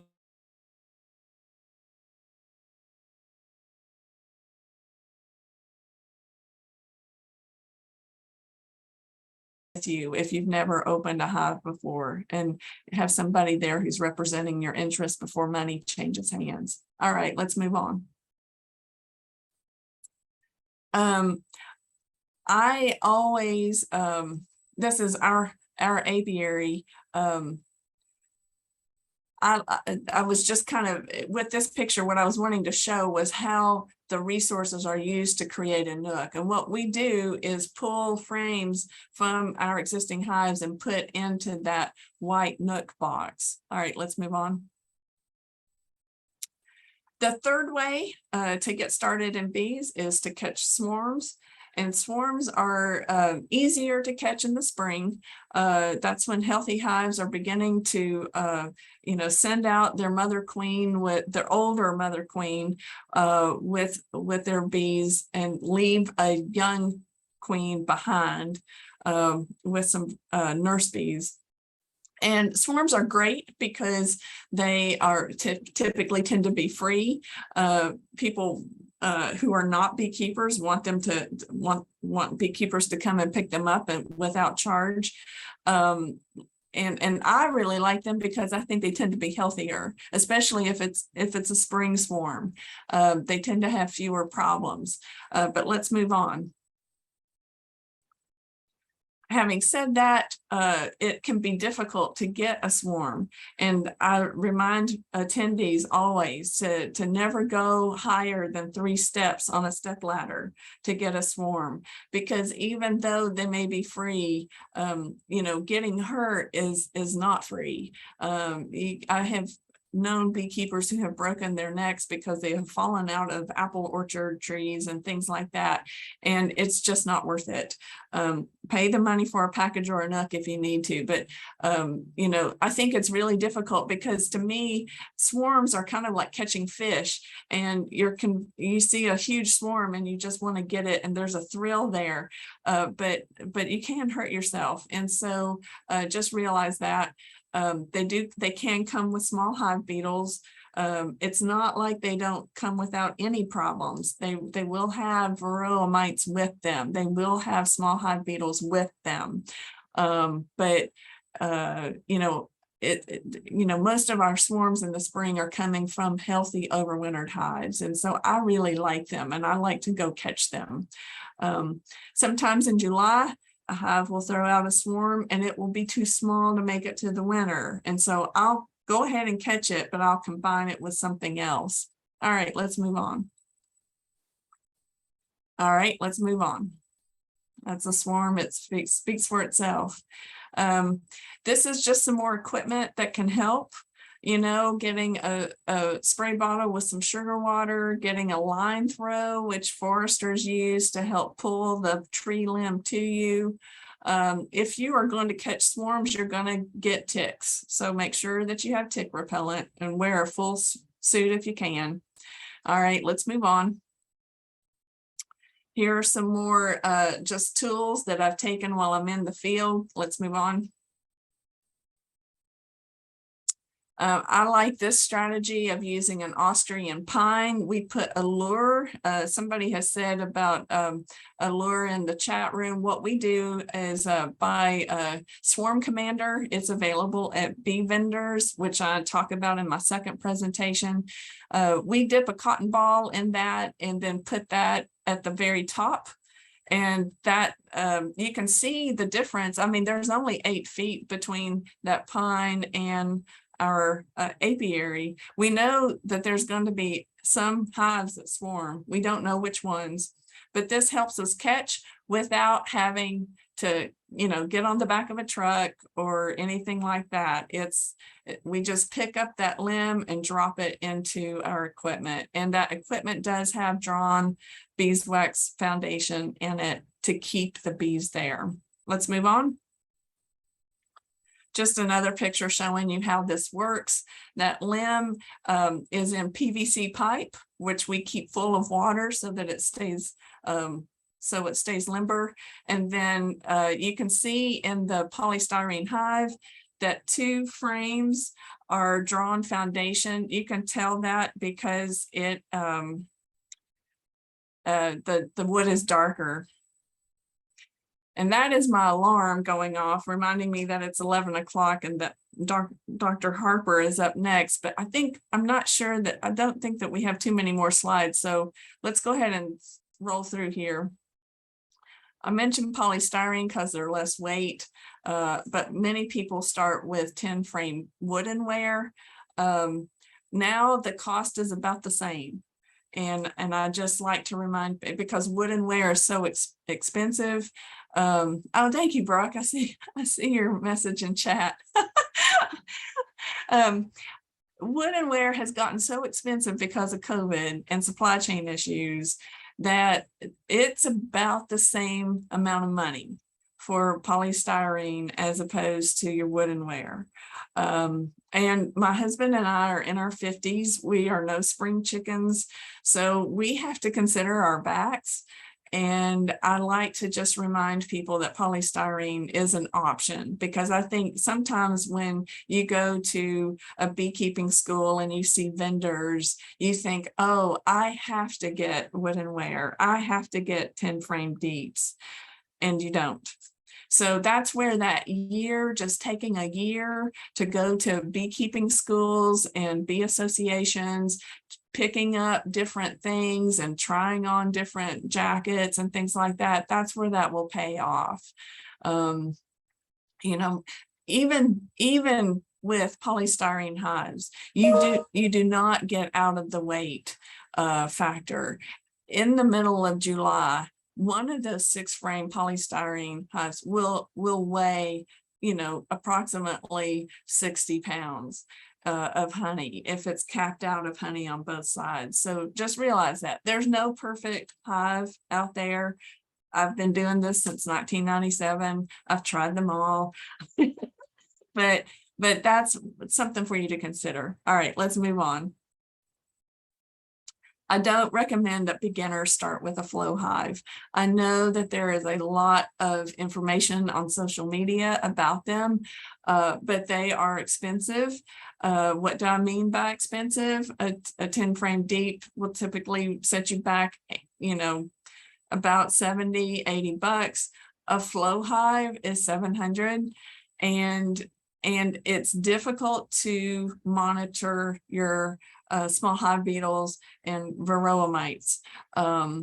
It is beautiful. You know, I'm not saying that it doesn't have benefits, but if you are a beginner, it may be difficult for you to learn some concepts with this particular type of hive.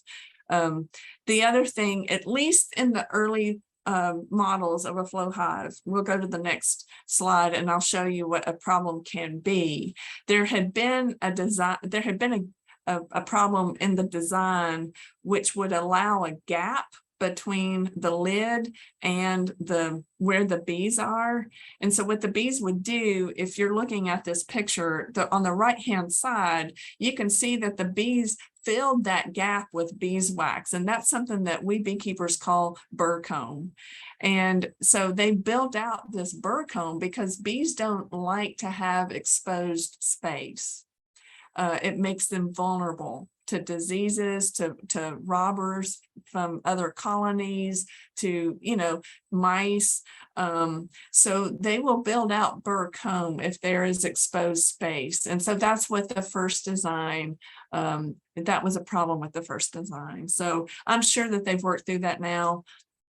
But it's, again, there is no perfect hive that I'm aware of. So, and if you're a beginner, especially, you've got a learning curve in front of you. So try to make it as easy on yourself as possible. All right, let's move on. Top bar hives. We do have a top bar hive community in Kentucky. It is a small one. This is a style of hive that tends to be in the tropical regions. Africa is known for top bar hives. Greece. The people that I know who have top bar hives like it because, first of all, a typical what we call movable frame hive, the bees will want to move up. And so as a beekeeper, you will need to keep providing room to them in the form of these boxes that we call supers.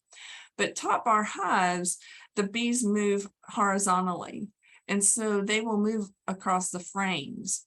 And so they never get the numbers that the movable frame hives will get. So they tend not to get as many specialized guard bees. So that tends to reduce stinging, because beekeepers don't like to get stung. So a lot of top bar hive beekeepers they tend not to wear gloves a lot. They don't have to use very much smoke, but the trade-off is that they won't get as much honey from a movable frame hive. So just realize that when you're thinking about this.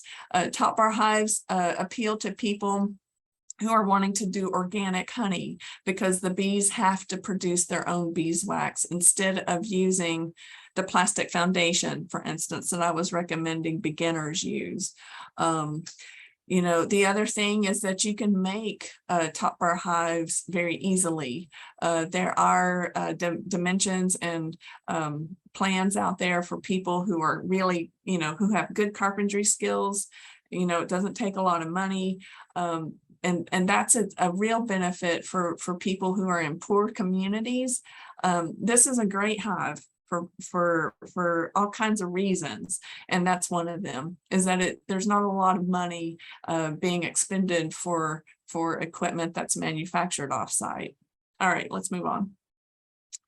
You're going to have to deal with varroa mites. This is your first look at it.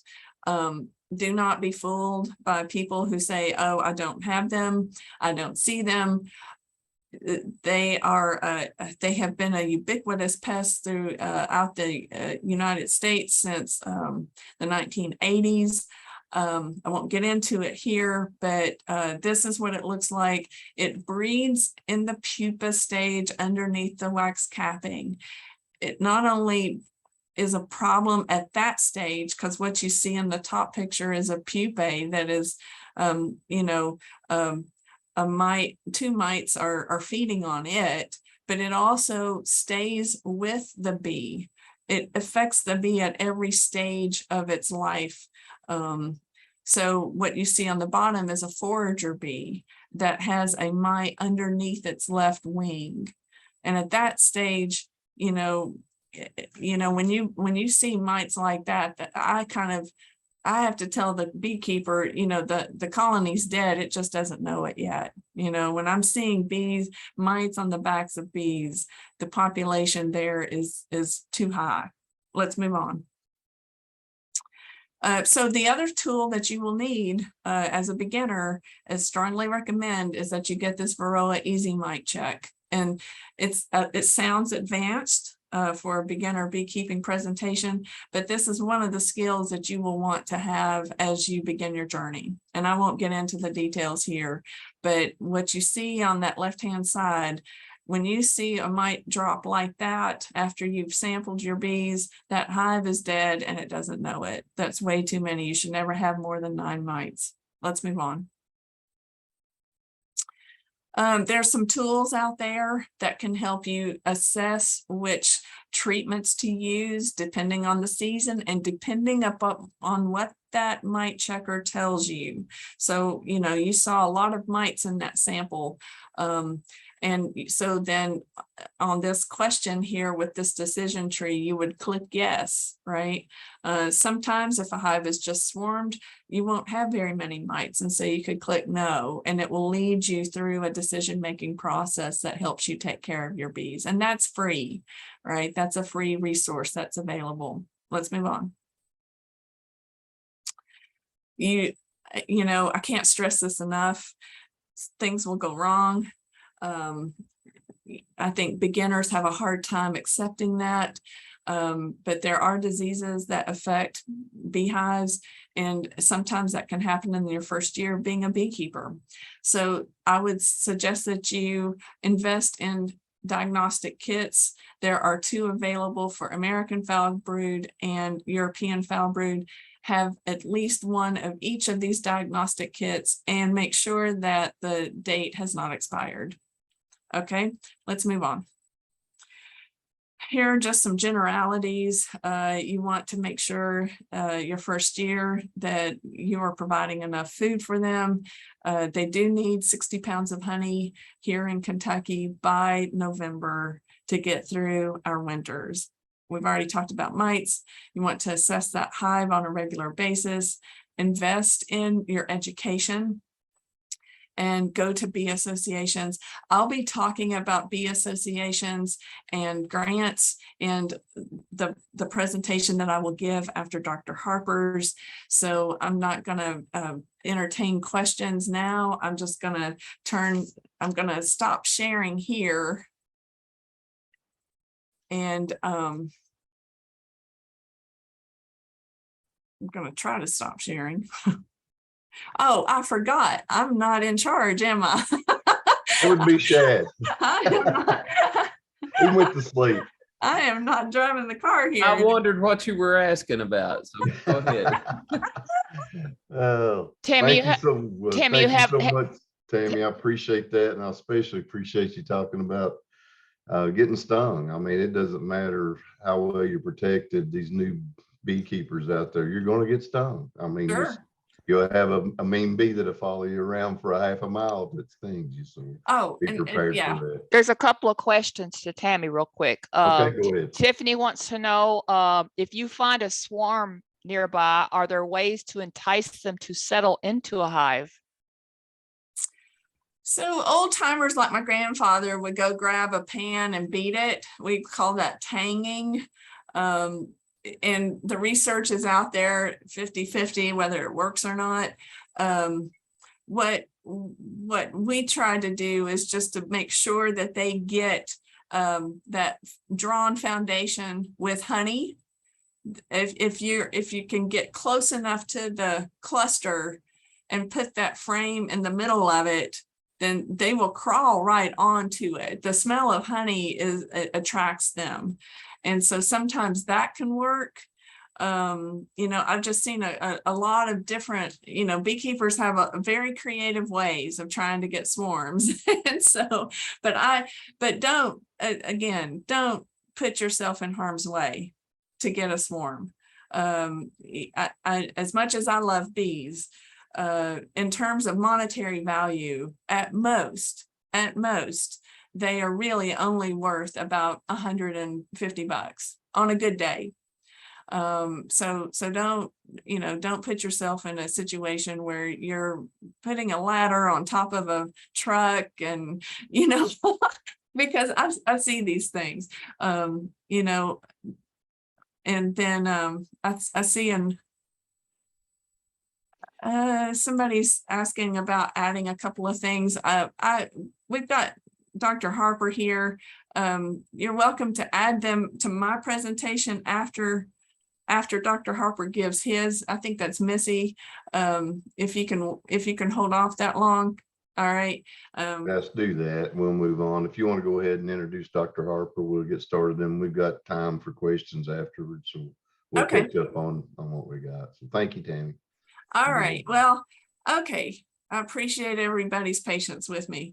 In 2020, Dr. Brock Harper was chosen to follow a preeminent bee scientist, Dr. Greg Hunt, who was known throughout beekeepers as being the man who helped determine a behavior of honeybees that could detect varroa mites, that parasite that we just talked about, and bite their legs. And that's a behavioral trait that can be bred for. And so Dr. Hunt kind of made a name for these mite biter bees, this genetic strain that we selected for. And Kentucky was invited to be a part of the mite biter group that Purdue helped initiate. Pennsylvania was a part of that, Michigan was a part of that, Illinois, Indiana. The idea being that we could get these genetics in the region to beekeepers everywhere, and we wouldn't have to use as many miticides. We could get beekeepers off the beekeeping chemical treadmill was the goal. But in the meantime, Dr. Harper has stepped into this role at Purdue, and he has this lab filled with many different services for beekeepers. So I was really pleased that he agreed to speak to this group, because he worked very closely with Larry Young and Ray Young to analyze the genetics of the queens in this region. And he's also providing a service for beekeepers who feel like they have some overly aggressive hives. I'll get a call, it doesn't matter, from somebody, who's been beekeeping for 3 years. They've decided that they're going to take off their gloves, and they get stung, and they're convinced that their hives are Africanized. And they want to take a sample of their bees and send them off and get some answers. Well, Dr. Harper is the place you can send those samples to, not me. I don't want them. I have no tools to analyze them. But if you want questions about genetics, Dr. Harper is the person who can provide some more information to that. And so, that's why I was really pleased. What we've tried to do with today's program is give you information from some different universities doing different things, remarkably different things. And so he's going to be talking about genetics. Thank you so much, Brock, and I really appreciate your patience with me. Oh, no problem at all, Tammy. I should be able to share my screen. Let's make sure that can happen. Also, let's make sure you don't need to see. Okay, is that the right one? All right. Can you see a PowerPoint? Yes, sir. Okay, great. Can you see it full screen now? You can see the title? Yes. Okay, Yes. great. Okay. Well, thanks again for the invitation and the kind introduction. Looking forward to this. I am going to talk a little bit about some of the services my lab does, and talk to you a little bit about how you can start incorporating genetics, genomics into your practice, and some of the tools we've developed to help you do that. So, and sorry if you can hear a kid in the background. Let me just close the door. I'm at home. Okay, so yeah, let's get this started. Population genomics, I'm an evolutionary biologist, and we use genetics, genomics to try and understand differences between populations. What you're looking at here is essentially genome sequence for, what is that, 10 bees? 1, 2, 3, 4, 5, 6, 7, 8, 9 bees, for what we'll call blue ones and 5 orange ones from 2 populations. So I've grabbed bees from, we'll say, Kentucky in blue and Indiana in orange, and what we've done is sequenced their genome. I've looked at the nucleotides that make up their genome, and I've identified them in sequence. So that's what you kind of looking at here today. And those nucleotides, A, T, C, and G. So each bee has, for this part of their genome, they're pretty highly related, but you can see highlighted in bold are what we call mutations. They're differences among individuals. I don't know, can you see my cursor? No? That's okay. So you can see it, actually, I think there's a pointer. Annotate? Nah, it's okay. You can see there's an A mutation. At the very beginning, there's a C and one B that's not in anyone else. So we can use these mutations across the genome in informative ways. First, we can look for mutations that identify populations, right? So that T mutation is only found in the orange population, not in the blue one. So that could be what we call an population, an ancestrally informative marker, a marker that tells us differences between populations. With many of those across the genome, we can robustly identify perhaps where a sample is from. If I sequence another bee and it has a T there, I have some certainty that it might be from the orange population. I can also get estimates of genetic diversity. Genetic diversity is really just the distribution and number of mutations across the genome. So it's, I think, pretty obvious here that that orange population has more mutations and is therefore more genetically diverse. There's more differences among individuals. Oop. There we go. If I had some phenotypic information, some trait information for each one of those samples, I could also do something called a genome-wide association, where I look to see if that trait is correlated with or associates with any mutations. And here's, again, a hokey example, but we find perhaps that bees with an A mutation have more Varroa resistance than bees with that C mutation. Of course, genomics is much, much more complex than this. This is kind of just an overall 10,000-foot level look at what we can do. But I think it's at least a reasonably good introduction to some of the things that we use genomics for in the lab. This might sound familiar to you. If anyone is familiar with this company, 23andMe, not a sponsor or anything, they're just the one that comes to most people's mind. This is a company that will sequence your genome and tell you about those pieces of information that I just mentioned before, but about yourself. So they'll tell you about some traits, they'll tell you about who you're related to, etc. So 23andMe is the company. I like to think our lab does something called 16andB. Okay, so mutations can identify populations, and they can also associate with traits. And for the rest of my talk, I'm going to discuss how we've used, how we've been trying to do exactly that in bees, these two things in bees. So we'll start with identifying populations. Before we get too deep into identifying differences, or pardon me, identifying bee populations with mutations, it's kind of important to know a little bit about the history of bees in the Americas, especially in mainland North America. Apis mellifera is not native to the Americas. This is its native range here. So across Europe, parts of Asia, and Africa. And across that native range, we have divided it into 7 what we call lineages or populations. I'm going to use the two kind of interchangeably. And those are delineated based on genetics and based on phenotype. So the M lineage contains bees like Apis mellifera mellifera, C lineage, Apis mellifera, carnica, and ligustica, A lineage, all of the African subspecies, most notably Apis mellifera scutellata. Those 3 that I just highlighted, they're phenotypically very different. It is said that C lineage bees produce more honey than the other 2. They're a little bit more docile, and if you read some of the older bee literature, beekeepers used to think that they were more beautiful than the other 2 lineages. M lineage bees, a little bit sometimes defensive, but great overwintering. So those are the phenotypic differences. And then genetically, if you remember back to that initial slide that I showed you, where we have mutations that are different between populations, well, each of these lineages has many, many, many mutations that are different among them. So I could sequence a bee from any one of these areas and know with some certainty that it is not from another area. So I can use genetics to identify them. So if you see a bee, a honeybee that is, outside of this range, it was moved there, almost certainly by people, by colonialists, by largely by colonialists and colonial beekeepers. In the United States, in the mainland United States, this has been occurring consistently for 400 years. The first honeybees were moved here. By the way, this is actually a bit nerve-wracking that I have to do this in front of Tammy, because Tammy literally wrote the book on this. But anyway, bees have been continually imported into this country for the past 400 years. My grad student did a little bit more archival work and actually uncovered some of the first importations of different subspecies that have made their way into the country. And she's just outlined a few of them here. So we've had at least And this is just for A, C, and O. We've had 4 lineages imported into the United States, recorded across, I think, 9 different subspecies. So we essentially have created mutts.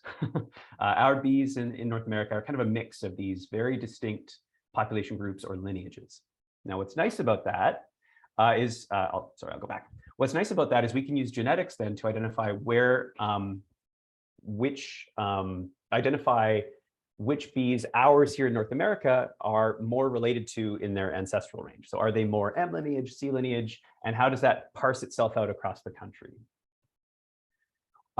During my PhD, I actually did an early version of this in Canada and Australia. I'm going to give you just a little bit of a breakdown of that before we go into the larger group work that I'm doing in the United States.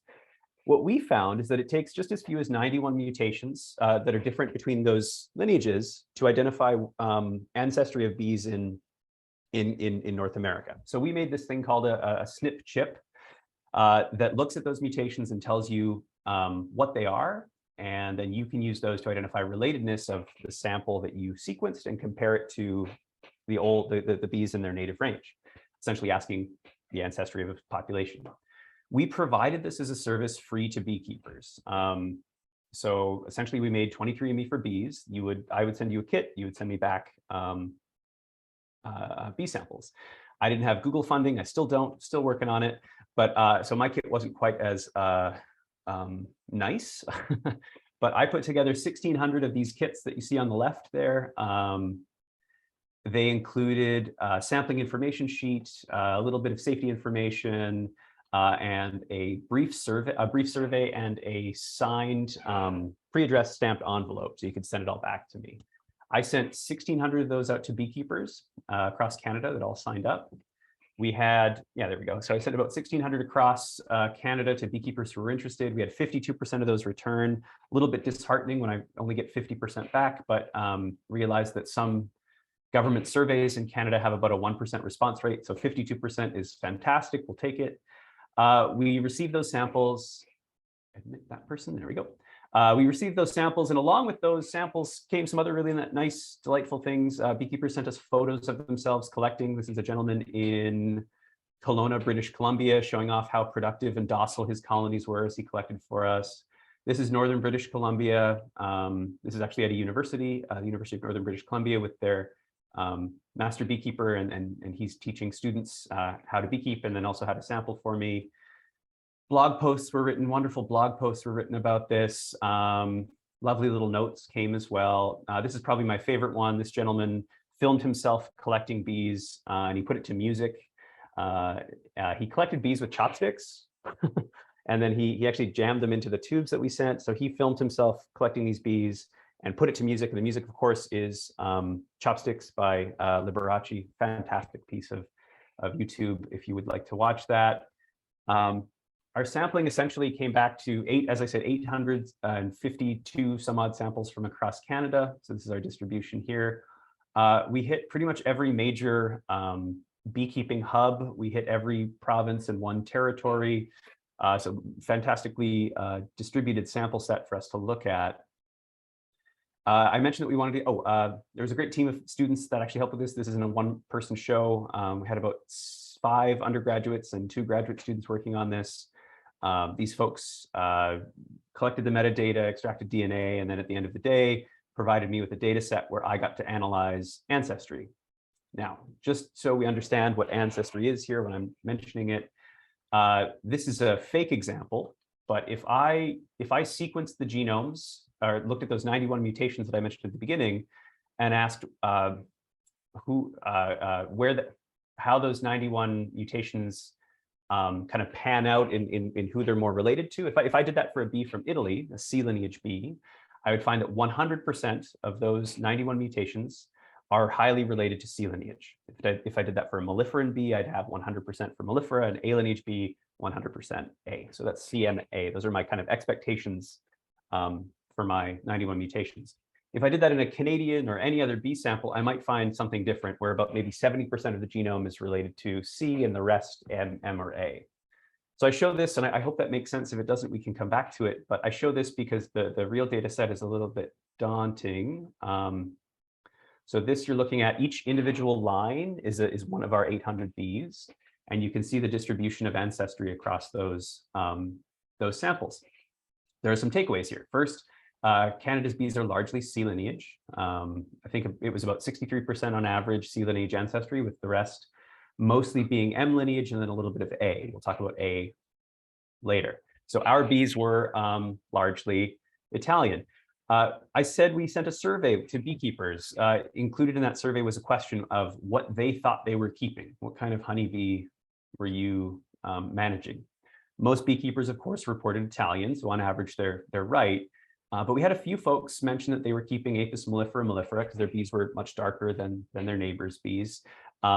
We have no real evidence that Apis mellifera mellifera is present, right? No sample has a majority of its ancestry from highly related to Apis mellifera mellifera. Everyone seems to be keeping kind of the same mutt. Because we know where the samples came from, we can ask how that ancestry is distributed across the country. And one thing that I was keenly interested in is looking at northern colonies and asking if they have different ancestry than southern colonies, right? So down at the southern part of Canada, I know you might not be able to see my cursor, but that southern tip of Canada, that's Toronto. It has a climate very similar to Indiana. And then way up there in the Yukon, that's you're looking at closer to Arctic kind of temperatures. And we have bees living across that range. So one thought was, well, perhaps those bees in the north are more northern adapted, and we'll see more evidence of M lineage ancestry as we go further north. We didn't find that, actually. So you're looking at latitude and longitude by C, M, and A, and we'd expect M to increase as we go north. We actually see a significant decline in M lineage ancestry as you go north. Puzzled on this for quite some time, only to return to the survey data and realize that beekeepers in the north had reported higher rates of loss than the beekeepers in the south. And those same beekeepers had higher importation rates from more, we'll say, exotic sources. They were importing from Hawaii and from New Zealand. So, and those the bees we found bees from those exotic sources had more C lineage ancestry. So what we think was happening was that beekeepers were importing something that's probably not northern adapted. They die, and then they import from the same source again. And that was kind of driving this trend across the country. Okay, the other little takeaway here is that A lineage ancestry in Canada. Oops, Canada has, as far as we know, not imported the so-called killer honeybee, or it was once called the Africanized honeybee. I call it the scutelatized honeybee. We'll come to that in a little bit. Canada has not imported that yet, so that A lineage ancestry is a little puzzling. Why is it there? What is it? One of the biggest bee breeders in Canada was D.A. Jones. D.A. Jones spent a lot of his time importing new bee subspecies into the country and then distributing them across beekeepers. One of the bigger importations was this, what he called the Holy Land or Cyprian honeybee. That is an A lineage bee. And he shipped it across the country. So we suspect that this remnant A lineage ancestry may have been from that importation and not from Scutellata, from the so-called, again, killer or scutelatized honeybee. My colleagues at the University of York University in Toronto are actually checking into that now, and they think that might actually be the case, that it's remnant Cyprian or other bee ancestry. Okay, so that's just kind of a taste of what we can do with 91 mutations. Honeybees are quite genetically diverse. They actually have closer to several million mutations across their genome. So 91 is just kind of a tiny little fraction of the genetic diversity. So with my colleagues and former students, my colleague Margarita Lopez-Uribe at Penn State and my former student Maddie Carpenter, we have started and are still continuing what we're calling the genome survey. We are sequencing essentially any bee we can get our hands on across the country, and we're doing full genome sequencing to look at mutations across the genome and identify ancestry and associate with traits. Yeah, I think I've got this is a service that we're providing for any beekeeper, any apicultural inspector, really anyone who wants to do it. It's $85 a sample. It comes right to Purdue. We sequence the whole genome, and we send you back a report on your samples. We'll tell you where they're from and who they're related to. We're getting to a point where we can start to potentially associate with traits as well, and I'll talk about that in the coming slides.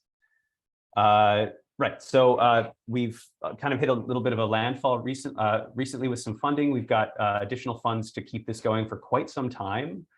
Funds from the USDA 11 Foundation and FFAR have allowed us funds to sequence essentially 7,000 samples from across the country. We want about 200 colonies per state, just to start. So if anyone on here is from the states that are in gray on my little map there, reach out to me. My email is there, honeybee@purdue.edu. I would happily take some samples from you. And this is, I should say, if you're in one of those gray states, it's for free. So I would take and sequence any of your bees for free. If you just like to know where your bee's from, we've also got that $85 service. All right. So I kind of hinted at this a little bit, and actually Tammy mentioned as well, our work on defensive bees. What's really nice about an assay like this, by identifying where bees are from, you can actually start to infer traits, and you can start to identify unwanted genotypes. So I've gone over that ancestry plot already. Black here is, of course, black and yellow are European ancestries. Red is African ancestry. We can use these ancestry plots to identify killer bees, and I'll show you that here. So, sorry about where did it go? There we go. Right, so.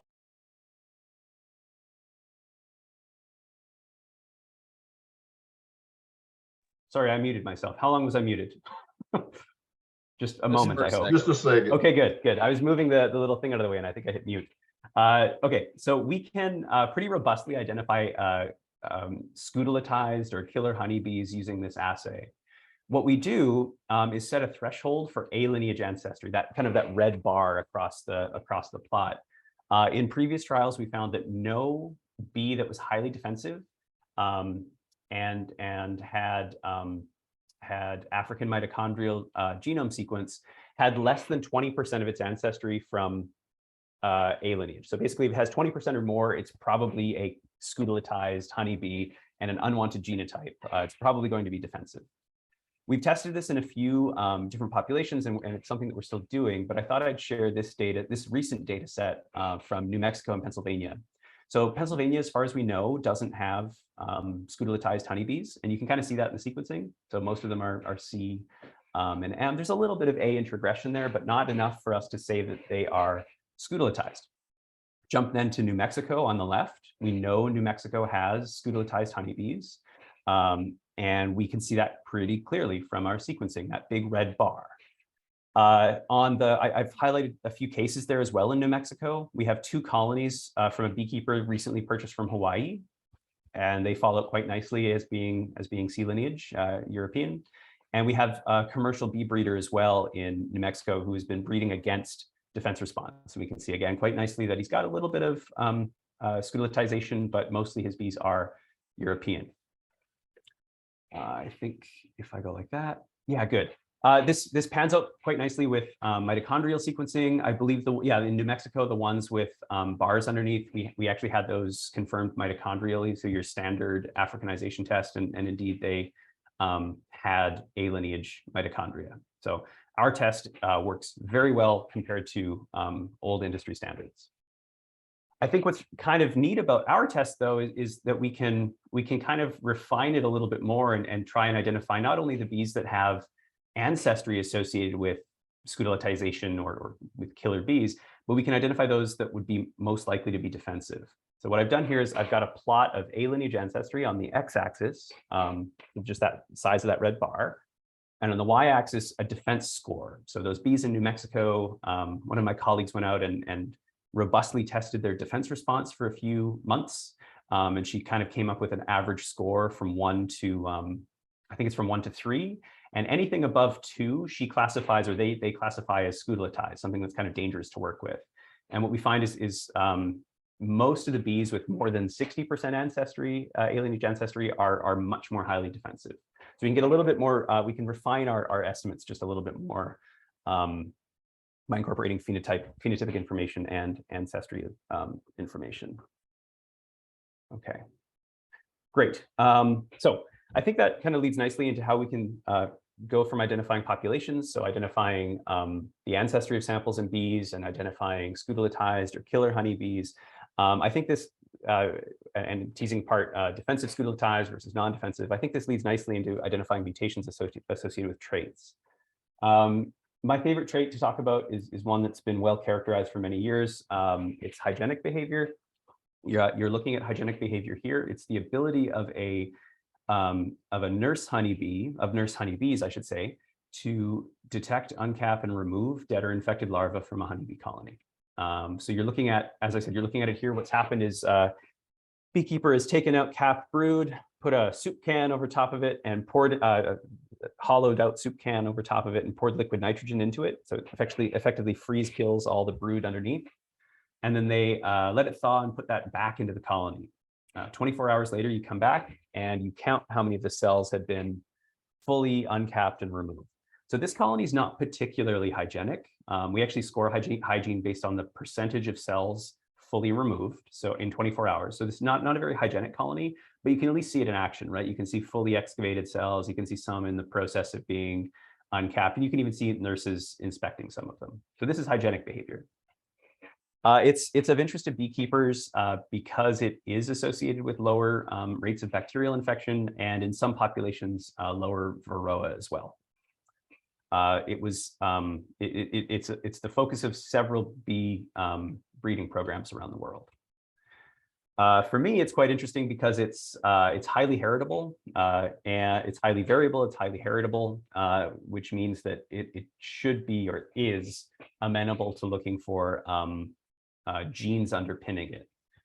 This, and it's no longer in review, it's published. This distribution I'm showing you here is a distribution of 300 hygienic behavior for 300 colonies in Ontario, Canada. And you can see that for those 300 colonies, we have a range of 10% in 24 hours up to 100% in 24 hours. So quite a lot of variation. And I mentioned it's heritable. You'll notice that distribution is bimodal. There's a mean at about, or there's a peak at about 60% and then a peak at about 90%. Those bees with in kind of the 90% range, those are part of the long-term bee breeding program for hygienic behavior. So if something is heritable, you can select on it. So the point here is that we've got a selected population. Breeding for this trait is tricky. Breeding for any trait in honeybees is tricky. You're welcome to ask me about that in depth during questions here, but it's a lot of labor. So we thought, what if we could identify mutations that associate with this trait and incorporate and help remove some of the labor cost associated with detecting hygienic behavior. So my wonderful colleagues in Canada created our own breeding program where we artificially selected, or we collected 1,000 colonies from across Canada, estimated hygienic behavior for all of them, and then in 2 independent yards, moved the highest expressors of hygienic behavior while maintaining the rest of the colonies in what we call our baseline yard. For 3 generations, we then, in each of the 2 selected populations and the baseline, I'll start with the selected. In the 2 selected populations for 3 generations, we artificially inseminated high to high within population. So created 2 very highly hygienic colonies. In the baseline, we just randomly did instrumental insemination for 3 generations. You're looking at the end result of hygienic performance at the end of that time here in this little plot called B. So our 2 selected populations, the mean was about 91% on average between both, and our baseline hovered around 60-ish, 65-ish. So because we've created these selected populations, we maintain a baseline population, this is kind of a perfect chance for us to identify mutations that are in the selected population and not in the baseline population. So to identify those mutations associated with hygienic behavior. I'm going to skip that slide. Essentially what we're looking for are cases like, so what we did is sequence genomes from our selected population and genomes from our unselected population. And we're looking for cases like mutations 1 and 2, right? Cases where we have a mutation that is totally different between those populations. Those mutations, and this is kind of, again, a crude way to do this. There's some statistics that has to go into this. There's actually a lot of simulation that has to go into this. But ultimately, we're looking for cases where we have mutational differences between the 2 populations. to try and find those mutations that are causing differences in hygienic behavior. Right. So we essentially look for those cases across the genome, we apply some statistics, and we get a graph that looks like this. This red line is kind of our baseline expectation for the y-axis, and the y-axis is essentially a probability. And anything that exceeds that red line is a region of the genome that is significantly associated with hygienic behavior. Honeybee has 16 chromosomes. I'm showing you 8 of them here. So on the x-axis, you're looking at position in chromosome 1, and then this is our little essentially probability score. There aren't really sites associated with hygiene on chromosome 1, but if we skip down to chromosome 6, you see this great big peak right there. So that is where we find mutations associated with hygienic behavior. I'm going to spare this is a zoom in of that region. We find several genes in there, but the most significant one is this thing called DISCAM.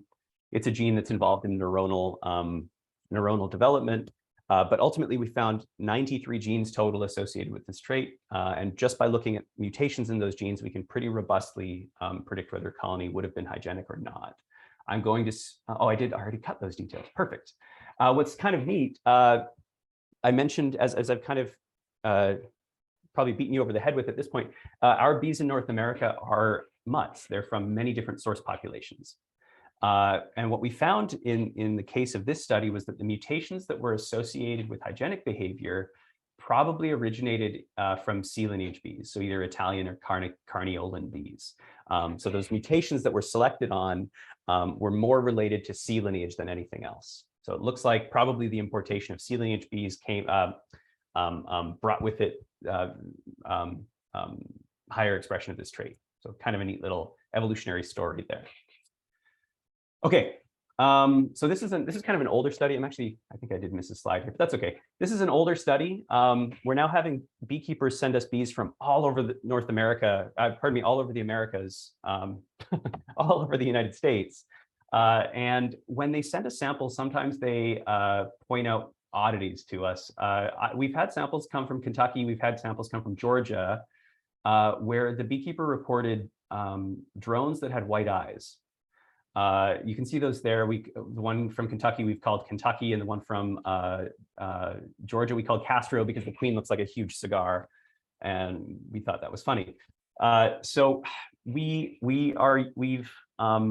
in addition to hygienic behavior and others, we can kind of begin doing this, what I call fun genetics, of looking at where some of these little variations come from, and we've done it with the help of beekeepers like you folks here. So Julia Mahood and Philip Patterson in particular here helped us with this study. We were able to find the mutations that cause these differences in eye color in drones, right? So on chromosome 11 is a single mutation that causes more of like a pinky whitey color in this Kentucky bee, and then a single mutation on chromosome 4 causes this one. So we've been pretty, just by sequencing these, we're able to identify some fascinating new traits. And in fact, if you go back and read some of the older literature, you'll see reference to mutant drones and some of the older bee geneticists trying to figure out the genes. It took until 2023 for us to actually be able to do that. So yeah, I guess some of the more fun stuff we can do with genome sequencing. Again, just to plug this one more time, we will sequence bees for you. We can add them to our ongoing study of diversity and divergence across the country. We can tell you where they're from. We're beginning to look for trade associations. So if this interests you, again, the email is honeybee@purdue.edu, and maybe you can be involved in a study like this one. We're actually hoping that the beekeepers who supplied these to us will be authors on the paper for this particular piece of work. Okay, so I gave you a very broad overview of how we're incorporating genomics into beekeeping, but I like to think of it as is important for three uses for you as a beekeeper. The first, it's pretty great for lineage identification. If I'm selling you a mite-biting bee, I can tell you, lineage identification. If I'm selling you a Russian honeybee, I can have mutations that confirm that it is a Russian honeybee, right? And I'm not calling out Russian for any particular reason, but any kind of lineage, genetic-based lineage, we can confirm with genetics. So that is a pretty useful tool, especially for things like the killer or scutelatized honeybee. It's great for selective breeding. Honeybees are decades behind other animal models for genomic breeding. Genomic selection has totally changed how cattle farming is done. We can do it in bees. We just need more genetic sequence to get there. And when we do get there, we can begin doing things like trait certification, help reduce some of the labor and help reduce some of the breeding intervals for bees. So a fantastic tool for selective breeding. And then finally, we can identify and preserve populations with local adaptations. By sequencing bees across North America, we're hoping to get an idea of where genetic diversity is for bees in our country. And we're finding unique pockets of feral honeybees. And I actually had a slide of Kentucky, and I realized I deleted it before this talk. We've sequenced bees from Kentucky, and there you have some very unique samples in the hilly regions of your state of very old populations of feral honeybees. So if we can identify more populations like that across the country, we can perhaps help protect them a little bit more. And of course, identify some of the mutations that allowed them to survive as long as they did. Okay. Yeah, so sequencing is a really great tool. We're trying to help it incorporate it into more predictive beekeeping, but it's only one of the tools things that you should be considering in colony health more generally.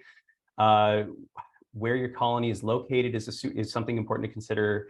Age of the colony, weight, current past health status, and how you've managed it. If you can consider all of those things in addition to some of the genetics, you can be a little bit more predictive with how your beekeeping needs to go. And I think, yeah, okay, plug again. I'm just going to stop there. I think I want to make sure I have a little bit of time here for questions. So thanks to all of my collaborators, my students, and to you for listening. I'm going to stop sharing and see if there's any questions. Are you still there? Did I just close? Oh, there we go. Hi. Oh, we're back. Okay. Do we have any questions? I think I see 11 chats. Uh-oh.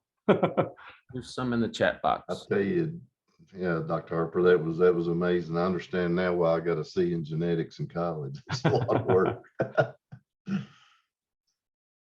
Okay.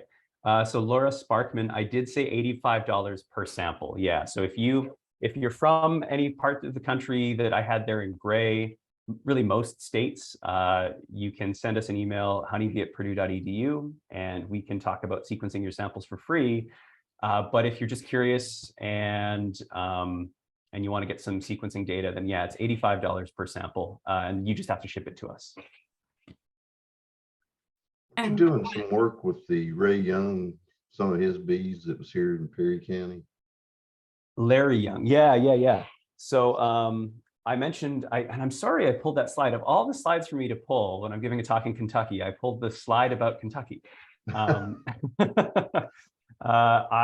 So Larry was kind enough to give us some colonies here at Purdue and also send me some bees early on.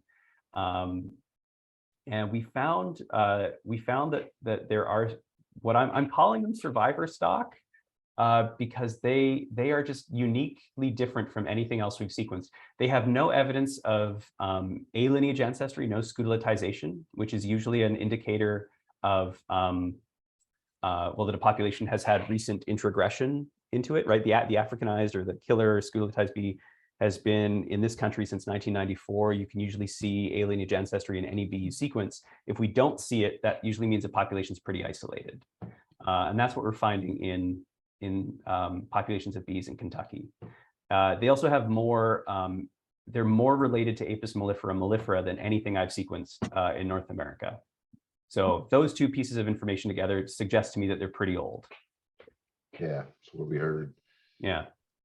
Well, thanks so much. Appreciate you being here, and hang around. There may be some questions come in a little bit later. Yeah, I had a question for him that was up there, and it had to do with the distribution of the different strains that you had and whether or not that was a testament to the time that they were introduced to the continent, if it had to do with the dominance of the mutations, if it was an adaptability issue, or maybe if it was disease related. This is the distribution of ancestry across Canada, the United States. Either. Um, What can you extrapolate from the distribution of the different mutations? right. Okay. So what I think a good example would be California. So colleagues out of UC Davis sequenced bees. They basically drove from Northern California down to South, collecting bees as they went, honeybees as they went, and they sequenced them all. And they found a cline of ancestry, of A lineage ancestry. As you go further south, you get more A lineage ancestry. That is in part due to the history of the movement of scutelatized bees, right? They're moving slowly northward. So the timing is important. However, what they also found, they actually found that that is not the entire story. So yes, part of it is the timing of introduction, but there actually seems to be some environmental factors that prevent A lineage ancestry from moving further north. So there's some adaptive differences between A and C lineages, preventing them from moving. And we kind of knew this. I mean, biologically, we knew this. Already know this. A lineage bees don't do well in colder climates. So what we can, when we look at ancestry distributions, it can tell us a few things.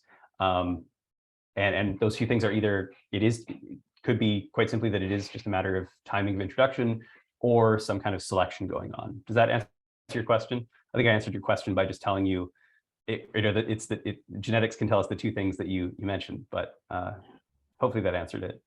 Yeah, it did. Okay. I think I saw something come up in chat here. We have another question here. Are you finding many other areas which are isolated and very different? Yeah, hi Liz. We are sequencing. So my former grad student, Maddie Carpenter, went to, I think, every state park or a majority of state parks in Indiana. And she did two things. She either caught foragers with a net, or she threw a balloon up with queen pheromone and caught drones. Never do that, by the way. It's a really tedious mess to collect drones with a balloon, with a big weather balloon. Anyway, so we sequenced those we have sequenced those samples in Indiana, and I'm expecting we'll find some interesting things, but I have nothing yet to report back on. We have found previous work has found some unique populations similar to those in Kentucky in New York. Tom Seeley's are not forest bees. But yeah, we're kind of waiting on more sequences from our feral populations to come back before we say there are any more. The one we're most certain of is Kentucky. I suspect most of the Appalachian region is going to have bees like that. I recently went to the Smoky Mountains, and I didn't get sampling permits in time, but while I was hiking deep in the Smokies, there were honeybees that I very desperately wanted to collect, but I knew I couldn't. Is that because the people aren't transmitting the bees out of the region, or is it because of the topography? What do you attribute that to? Yeah, that's a really great question. And we're hoping our sampling can help us get to that a little bit more. So by collecting a sample in a region, we can then ask, you can plot a 5-kilometer radius around that sample and pull out GIS layers and associate genetics to all those features. We're hoping we can do something like that. I suspect it's beekeeping intensity more than anything, right? There's not a huge industry of beekeeping deep in the Appalachian Mountains relative to like North Dakota, where there's lots of space, but also 3 million colonies, 3 million commercial colonies sitting there. So I think more than anything, it's probably beekeeping density. Broad, there's a beekeeper who has Russian bees. Nathan has a question for you in the chat. He is asking, how do Russian bees genetics with grooming correlate with your study?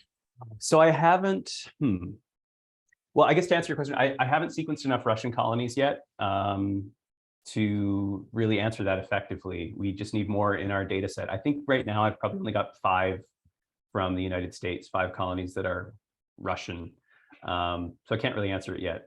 Yeah, thanks, Nathan. Definitely. And I'll drop my email in the chat just so everyone has it. And Dorothy Morgan, who's the president of the Kentucky Queen Bee Breeders, says that she can share the Kentucky slide if you want. Oh yeah, perfect. Thanks, Dorothy. I don't know how we can do that, but I mean, I probably have it. she has offered that. Yeah, ultimately those mountain bees are more Apis mellifera like. So I might be neat to see a slide, but that's the ultimate takeaway. Liz also has one here. How far along are you to find the grooming trait? You mean like mite biting or like grooming? I guess I can answer both. There is a QTL paper for grooming. I think Greg Hunt did that just before he retired.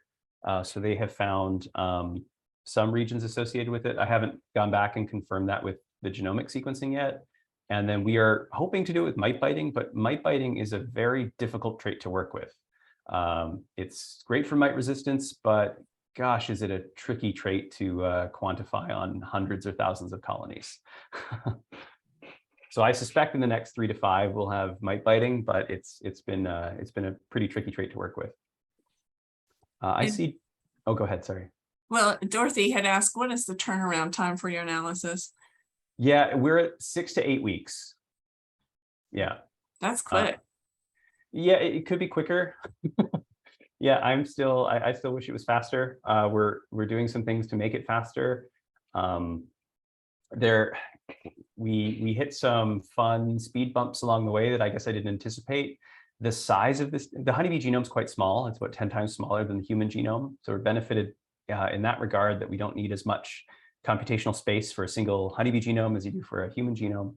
But now we've got so many of them that some of the standard tools we were working just slow down or don't work. So we've had to kind of rethink how we're doing some of these analyses and learn some updated tools to get us there. So really it's wonderful having this much genetic information from our bees across the United States, but really has been a computational challenge that I think we've now overcome, but there's a little time there where it was stressful. Dorothy, you have... I just appreciate what you do with the lab. I mean, because anytime, like there was this incident in Cincinnati where the person got caught up in top of the tree and, everyone assumed that those bees were Africanized. Like that's the misperception of the general public when it comes to bees. And so, your lab being willing to look at those bees and provide some insight helps, I think, calm people's fears. Yeah. So jumping on that, and then someone also Liz asked if we had any other unique populations, and a bell just went off in here that caused one to go off in here. So we are offering, if anyone has a highly defensive colony or is importing or is moving bees from an area that has highly defensive colonies, feel free to reach out to us and we can tell you if they are likely to be scutelatized or defensive. And again, the turnaround time is 6 to 8 weeks. You get whole genome sequencing, including the mitochondria. So you're basically, you can have some confidence that you do or do not have a scutelatized bee from our test. So yeah, reach out if you're in that set, if you're there. Ohio actually has been working very closely with us and sending us samples from all kinds of regions across that state. And we have actually found some unique populations there as well. I was just reminded of that. So we're actually digging a little bit more deeply into Ohio with some swarm trapping to see if there's how many more of these unique M lineage populations we get. Have you sampled any wild, Robert Howard, have I sampled any wild bees? So when you say wild bees, do you mean like feral honeybees that we've caught out in the wild, or do you mean like native bees? I guess, again, you can't unmute yourself, so maybe I'll just say both. In a tree, yeah, okay. Yes, we have. So we've got bees. We actually have those bees from Cleveland that attacked that gentleman. Those are from a tree. We have beekeepers send us tree samples semi-regularly. And we have bees from areas where there are only trees and no as far as we know, no beekeepers. So we've got a pretty good collection of wild bees, and always looking for more. If you've got a bee tree near you, I'm happy to take some samples from it. Thank you so much, Dr. Harper. For the sake of time, we probably need to move on, but we'll save some questions. Hang around if you got time. At the end of this, there may be a few. I will have to go parent very shortly, but yeah. Okay, well, we'll move through it pretty quick. We've got one speaker left, and that's Tammy, and I've already introduced. One thing I'm going to ask Jeremy, he's going to put up the evaluation link with a QR code that'll be coming up. So please fill that out. That helps us determine next year, what kind of speakers you all want, topics you want. So please do that. It helps us, and believe me, we do use that. So do it. And if you want to play around with the chat, just maybe put a number, how many at your household watching this, so we can kind of get a head count. I know there are people been jumping in and out, and that's fine, but just maybe punch in if you got 3, 1, whatever, put it in there so we kind of get a head count. UK likes us to do that, so appreciate that. I've already introduced Tammy. Hopefully you've got your second PowerPoint up. If not, I think I might be able to help you with it, but I will turn it over to you, and you're the last speaker. Okay.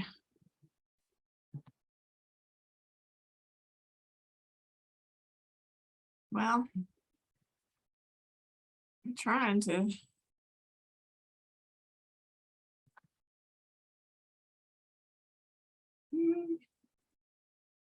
Screenshot. Well, I know that you can see this, but I'm looking for my slide, share presentation.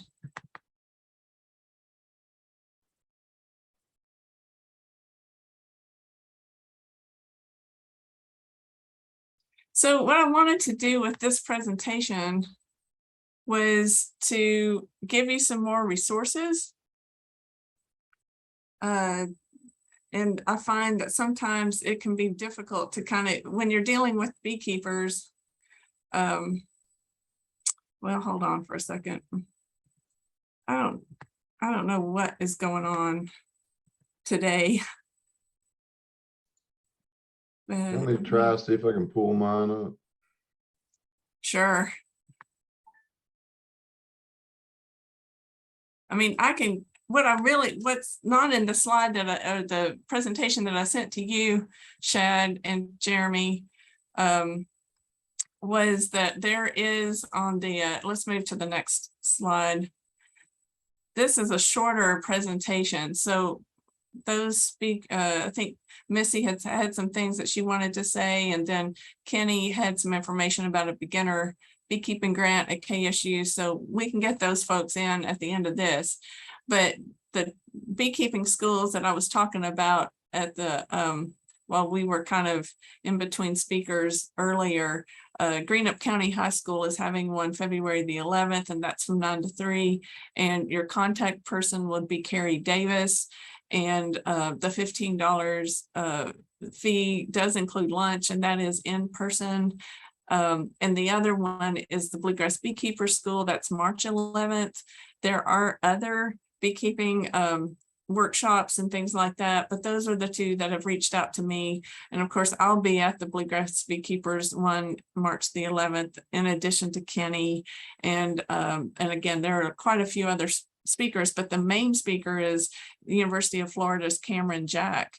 And he's really, he's young, and he's a very charismatic speaker. So I encourage you, if you can get to Frankfurt, to come see that one too. So let's move on. Resources. Kentucky State Beekeepers Association, kybs.org, has a map with all of the beekeeping associations that we know of listed there. The dues are $15. There is a list with times of starting times and places where things meet. You do want to reach out to the president of the association, make sure that meeting locations haven't changed and things like that. Kentucky Queen Bee Breeders Association, the president, Dorothy Morgan, is attending today's presentation. Her email is lavenderlanefarms.com or at gmail.com.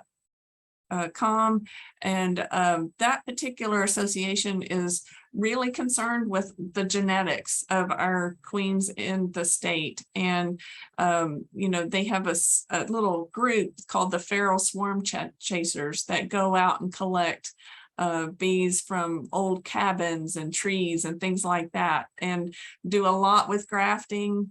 If you like these Zoom opportunities, there's a Zoom presentation, I could think every second Wednesday, leading up to a grafting class in April or May. So that's a good association to be a part of. And of course, Kentucky Department of Ag Honeybee website has a list of the beekeeping associations there at that website. So let's move on. Here are the grants that I have the most familiarity with. The Kentucky Agriculture Investment Program, what we tend to call CAPE funds, has a small animal category that bees fit into. You would want to work with your local cooperative extension agent, fill out that paperwork. And it's a 50-50 cost share with that. Kentucky Ag Development Funds takes tobacco buyout money to help with that program. And you are also competing against chickens and rabbits and other types of small animals. But hives, beekeeping has been very successful. There have been quite a few beekeepers. Menifee County, I know quite a few beekeepers have been able to get some funds with that particular grant. Kentucky Department of Ag also supports, it's called a POP grant, which helps beekeepers offset the cost of promoting a product such as honey. So think of bottles, think of labels. Maybe you want to take a television ad, it too is also 50-50 cost share. So whatever it is that you're spending, whatever you're asking for, you need to be able to match that. But that POP program has been, beekeepers apply for that a lot and are very successful in their application. The other, Kenny, if you're still on, do you want to jump in with this new grant that I don't know about? Yes, I actually found a little info on it. I don't have all the info, but let me share my screen real quick and then I will show you what I found.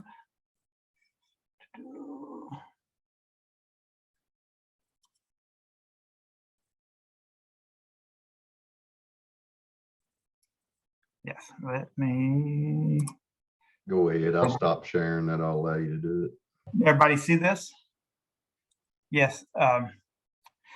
This was the info I was given from Laura Rogers, who's one of our extension associates here at KSU.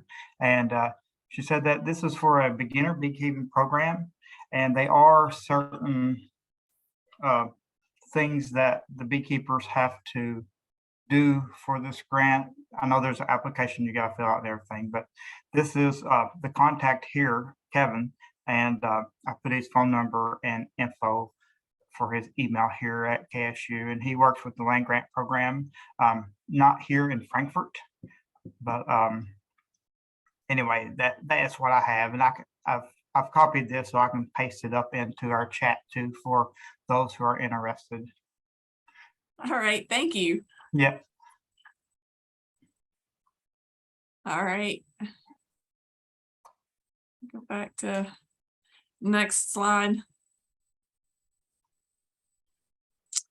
So we were talking about packages, and I tend to discourage beginner beekeepers from starting with packages for a couple of reasons.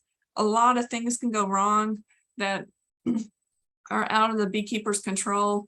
At the top of that list is weather. When you're getting a package established, you need to have those bees need to be able to go collect nectar and pollen quickly to build up, especially if the beekeeper is starting with frames that don't have that drawn foundation that I keep talking about. If they're starting with just blank foundation, those bees really need to be able to work. And typically in Kentucky in the spring, we can have long stretches of rain that will prevent the bees from being able to bring in the resources that they need to develop the beeswax. And so you can have a queen that has no place to lay, and you can have bees that can't fly and bring in food. And sometimes beginners are a little intimidated to feed, they don't want to quite get into their hives. And so, you can have these cases where bees they're lacking resources. And all of that, as I said, is out of a beekeeper's control. You can't control the weather. We've had snow in April before, like April the 19th. That all of these things are outside of your control. And so I find that it's easier for beginners to start with nooks, because then they at least have a frame of honey, and they at least have beeswax cells that the queen can lay her eggs in. And that's what I like about nooks. But having said that, sometimes a person will wait too late in the year, and you can't find a person who can sell you a nook, and so packages then become the way to get started. But just realize that if you're dealing with packages, sometimes you're dealing with bees from out of state. Sometimes they can have a more aggressive genetics than what maybe some local bees may have. Let's move on. Those nooks that I was talking about, I really like them. I would say I've just added this little tip here, which is that, they're really easily transportable, but those corrugated boxes can quote unquote leak bees. You can have some stragglers. So if you are going to pick up a nook, take along a laundry bag. They're available at Walmart for like $15. And then you can wrap that nook in that laundry bag, and that will keep your stragglers from flying out when you are transporting your nook from the apiary that you're buying it for to your home place. I should add too that if you're thinking about bees, practice the good neighbor policy as much as you can. Chat with your neighbors. I get a lot of angry phone calls from people where, somebody who's really excited about bees will put their nook right on the property line without talking to their neighbors. And those neighbors feel very threatened. They call me, they're all angry. Whereas sometimes I think a 5-minute conversation with that neighbor would have gone a long way towards making those bees more welcome. So just keep in mind that you want to, treat others as you would have yourself treated. And also keep in mind that nooks can have problems. Sometimes they can be so full, those 5 frames can have so many bees that if you do not get them into a larger space quickly, they will swarm. And then you've kind of lost half of your investment. So be ready to transport those nooks and then transfer them into equipment, especially if they're super packed. Doing a quick inspection before you leave the apiary, you may be able to see some queen cells. And if that's the case, then I wouldn't buy that nook. I would ask to see another one, because you don't want to buy a nook that then is going to swarm. You want to have that mated queen and her daughters, and hopefully try to help that nook build up 60 pounds of honey before the end of the year. You will spend more money for a nook. You're paying for overlapping generations. You're paying for a mated queen. You're paying for a frame of honey. So be prepared to pay more for that. All right, let's move on. Swarms, we talked about the advantages of those. They're kind of considered free bees. I like them because when they do swarm, there's a brood break. And so the varroa mite populations will go down with those swarms. That's a good way for bees to begin with reduced mite pressure. So I like swarms. They are worth my time trying to catch. There are disadvantages. They can swarm too high. They can have small hive beetles. They may be too small if they're in the, later in the year. And again, don't put yourself in harm's way. All right. Now, I think this is where Missy may have wanted to add something to the presentation. Are you still with us, Missy? I'm not hearing her. I don't know if she's muted and. Okay, well, let's move on then. So I showed you the Austrian pine swarm catchers that we use in our apiary, and those work really well in early spring when it's cooler. But we also have converted some of our 10-frame wooden equipment, and we will put these up on the perimeter of the woods on our places, and we've painted them this sort of olive green for a reason.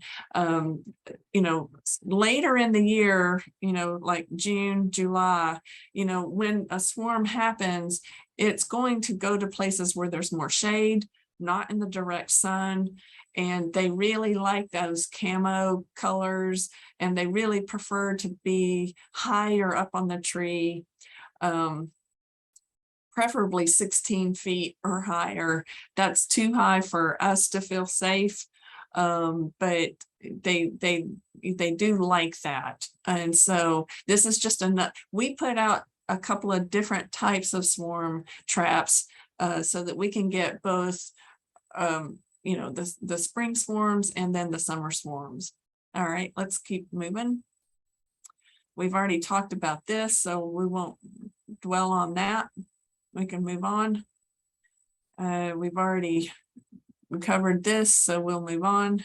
Again, past June, the Austrian pine system will not work. They do not like being exposed in the sun. It's too hot for them, but they will still go to the edges of the forest, and those converted wooden boxes do well for those.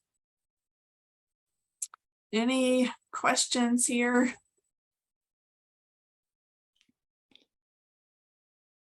Yes, Tammy, there's one here from Jason. Let's see if I can catch it again here. Do you know that if you get a grant, are you restricted to where you can purchase or what supplies you can buy with that grant? So they could have changed these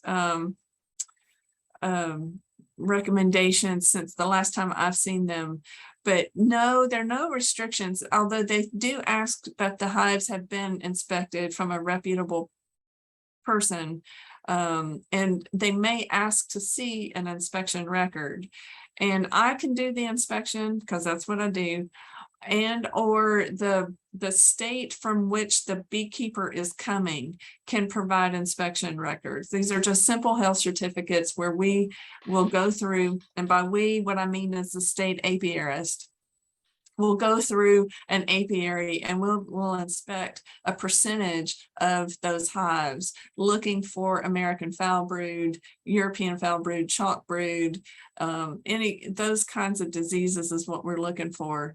And then we'll write the beekeeper a health certificate, and that's kind of, we have a lot of beekeepers bringing bees up from Florida, from Georgia, and a lot of those bees are perfectly good bees. I want to emphasize that. But if you're a beginner and you really don't know what you're looking for, having a beekeeper with you or asking for a health certificate can help make sure that you don't get something that has a lot of trash equipment in, broken frames, for instance, old beeswax. Like if the beeswax is as black as this computer screen model where we're seeing all of these tiles, you don't want that beeswax. It's the lungs of the hive. And so it ends up, you know, absorbing all types of chemicals that the bees come into inadvertently when they're flying from crops or flowers or anything like that. So, you know, preferably you want frames that are, you know, no longer, you know, no older than 3 or 4 years. You don't want beeswax that's any older than 3 or 4 years. That's what you're paying for. And you should have newer beeswax, newer frames. You know, there's a couple of other things that you want to pay attention to. Ask the person who's selling you a nook how old the queen is. Sometimes a beekeeper will create a nook for a buyer and then add a queen. They should be honest with you about the age of the queen. But when that happens, sometimes the bees won't accept her, you know, so make sure that you ask what the age of the queen is and if she is the mother of those bees in that nook. Okay, we have a question here from Dale that wants to know, when capturing a swarm to put into a new hive with no drawn out comb, what can be done to give the bees a jump start to draw enough comb and store enough honey to ensure a successful overwintering? Feed heavy sugar syrup, like 2 parts sugar to 1 part water. Feed them really heavily. And this is not a question, but from Dorothy Morgan, I would like to point out that members of the Kentucky Queen Bee breeders are able to purchase breeder queens from Eastern Kentucky, which have the DNA tested, which shows no African genes, which normally costs $175 to members at only $75. So that you get a big return on your membership there. There are a lot of advantages to being a member in the Kentucky Queen Bee Breeders Association. Inevitably, something will go wrong with a queen in one of your hives through the course of the year. And it's nice to have, you know, it's nice to have your neighbors to be able to go get a queen from, rather than have to make a trip to a beekeeping business supply company. And that was one of the things that was in my other presentation, wasn't in the presentation that we just looked at. There are a couple of beekeeping supply companies located around the state. Now, don't misunderstand me. I'm not first of all getting payback from anybody, and I can't give you a list of people that you can buy bees from. But having said that, you know, the Honey and Bee Connection is up in Moorhead. That's close to a lot of the attendees on this call. Dayton's Bee Supply is in Frankfort, Kentucky. And that is closer. And if you're coming to the Bluegrass Beekeeper School, you'll see a couple of different vendors, not in addition to Dayton's. Jim Koss will probably be there at the Bluegrass Beekeeper School. Man Lake, who is located in Clarkson, will be at the Beekeeping School in Frankfort. So, you know, there's quite a few beekeeping supplies. We're fortunate as a state to have multiple places we can go. But if you've got a problem with the queen, it can be really handy to give Neil Hunt, who is, you know, in Pike County, a call and see if he has a queen that you can get back into a queenless colony, for instance. So that particular association, we're smaller than the Kentucky State Beekeepers Association, but by focusing on queens, we help each other out. And like, you know, I've mentioned there's a grafting class that's being prepared where you can learn how to graft. It's a good association. It's well worth your membership dues. You'll get it back 100 times over.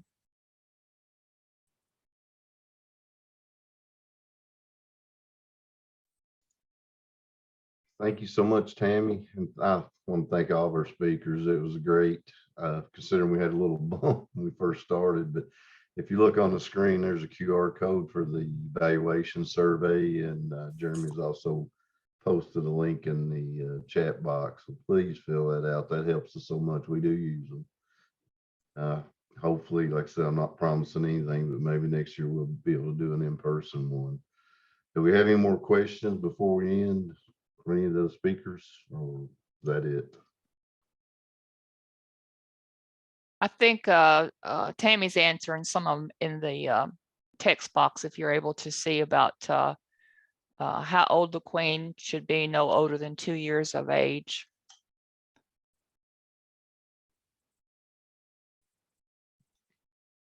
Okay, we'll hold this survey up a few minutes before we end so people can copy it and paste it, but please fill that out. Thanks everybody for attending. Sorry for the little bump this morning, but I think it went great, or I know it went great. Thank all the speakers and especially the agents and Tammy for anything I need, they're there, and I appreciate that. I'm an old woman. I know all of us been through a lot with flooding and everything, so appreciate your time, guys. And with that, I have nothing else but see you next year. Join a local beekeepers association if you're new to get started, and that'll help you so much. I'll see everyone in Frankfurt. All righty. See you. Thank you all.